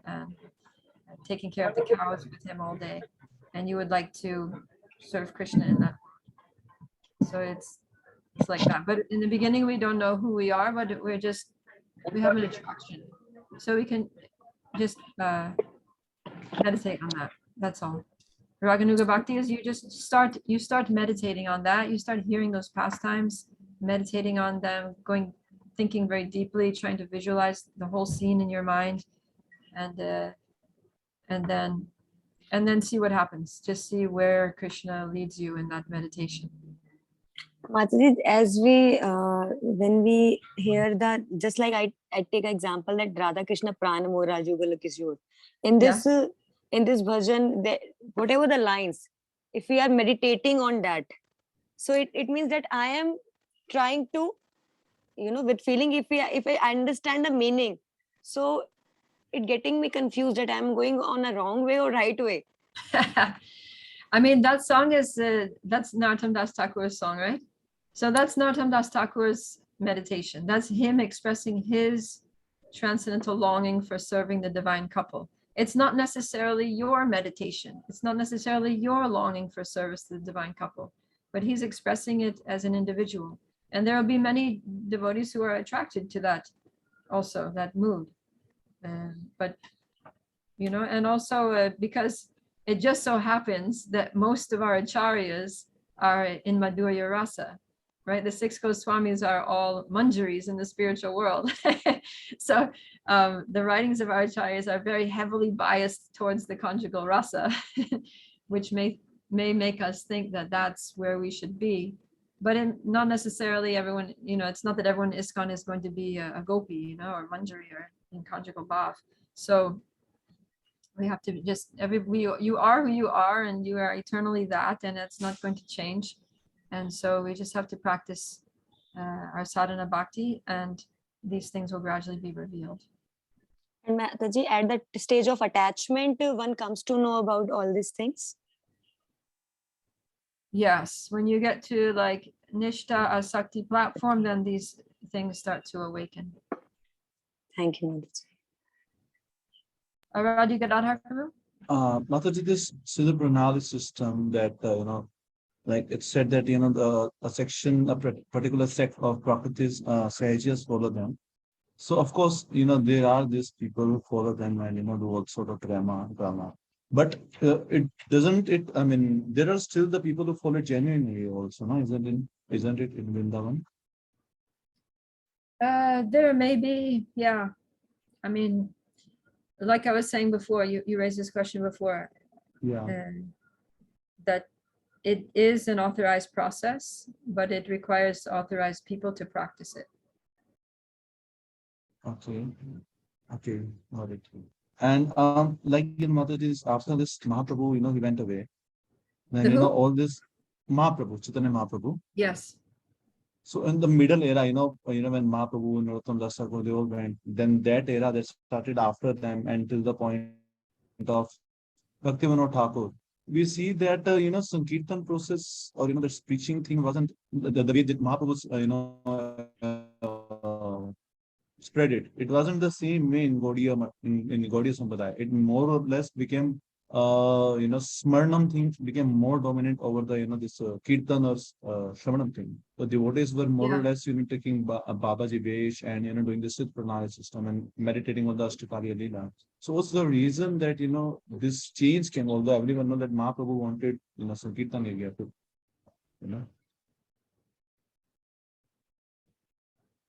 Because the thing is that you can't just jump to that stage. You need to start from Sankirtan, because the Sankirtan is the process which purifies the heart.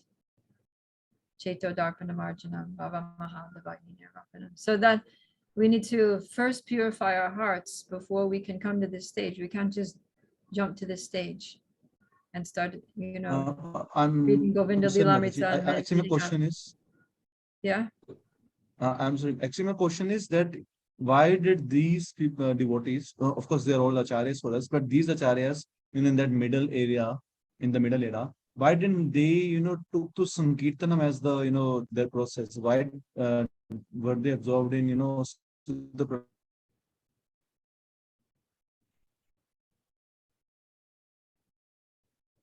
Oh, you froze, Prabhu.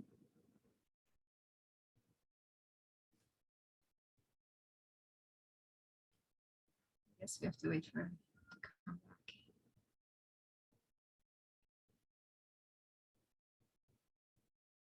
Does anyone have another question in the meantime? This is the last slide, so we're not going to go further than this today. We'll Am resume I with- audible? You got frozen there, so start your question again from the beginning, please. Okay, now am I audible? Yes. Okay, my question is that in the middle era, we see that the acharyas, of course, they are acharyas for us, but they were not that much into Sankirtana thing that was, that was the main aim of Chaitanya Mahaprabhu. But they were more into Smaranam, the Ashtakalya Leela Smaranam and the Siddha Pranali. Why? Like who? In this, we see that in the middle era, after, Narottam Das Thakur and, all these things. Generally, we hear that many people, devotees took the Babaji Vesh, where they used to do, so Kirtan process wasn't that much at the peak, although it was the Gaudiya Sampradaya. And so is also, why did this happen? Of course, we do know that, there were so many, Sampradayas also that were being, removed by the Bhaktivinoda Thakur. But some of them who were not from Up Sampradaya, who were in Mahaprabhu's Sampradaya and following him genuinely, they were still not into Sankirtana, but more or less on, personal, this thing, Siddha Pranali, meditation on the Ashtakalya Leela. Why is it the case? Yeah, well, I'm not entirely sure. And it may be a personal thing, their personal thing. But one thing is that it takes some time for the culture to change. So these practices were probably quite embedded in the culture already of the times. So for them to be like, all right, so then throw away that and out with the old, in with the new, it's not so easy like that when you have a deep-rooted spiritual culture. Lord Chaitanya was a revolutionary. He just like totally turned the whole thing topsy-turvy, socially, spiritually, everything, politically. Lord Chaitanya just was like a bomb that exploded in the middle of Vaishnavism. He changed the whole Madhva Sampradaya. He just joined the Madhva Sampradaya and then turned it over on its head. He changed the teachings of the Sampradaya Samstapacharya, which is never done, or very rarely done. So I'm sure, I'm just kind of surmising here, but I'm sure that there were some people that felt like, wow, this is amazing, but it's a little extreme. Like, we can integrate it. Let's integrate the chanting of the holy names, the Sankirtan, into our, processes that we already practice. So it seems that that's what most of them did. It's not that they didn't chant. They might have put a little more emphasis on chanting than they did before the appearance of Chaitanya Mahaprabhu, but they still kind of kept doing a lot of the same things. Right? Like us. We're basically the same way. We were doing a lot of things before we became devotees, and then we come in contact with Chaitanya Mahaprabhu's mercy, and then we start doing some chanting, but we still continue doing a lot of the same things that we used to do, right? Yeah, indeed. So it's natural. But yeah, fortunately, there are some people that did keep the Sankirtan the emphasis going, that just became totally sold out to Lord Chaitanya's Sankirtan movement and kept it going. So we have those examples as to inspire us to do more and more. But really, like, as Kali Yuga progresses, it will become increasingly clear that these other processes are not giving results, and they'll gradually just fall away, because nobody's going to keep doing things that are fruitless, spiritually fruitless. And they'll see that so much advancement is coming from this Sankirtan. And so that will rise to prominence. Okay, thank you. Okay, so thank you very much. Are there any last questions, comments before we close for today? Thank you so very much, Mataji, for being so patient, answering all the doubts. Thank you. Okay. Please accept my humble obeisance. Yeah, Mataji, Jai. same from my side also. For answering all the questions. No problem. I like questions. The hard questions are good because they make me think. I need to think more. And so on Monday's our next class. We'll do the second half on Raganuga Bhakti. Then we'll get into Bhava Bhakti. And then our last class will be on Tuesday. We'll finish Bhava Bhakti and we'll have a short discussion on Prema Bhakti. And that will wrap up our discussion of these three processes of three levels of Bhakti. Okay, so I shall see you next week. Have a good weekend. And Nectar Devotion Ki Jai, Srila Prabhupada Ki Jai. Yeah. Gaura Premanandi. Hari Hari Bol. Thank you, Mataji. Hare Krishna. Thank you for the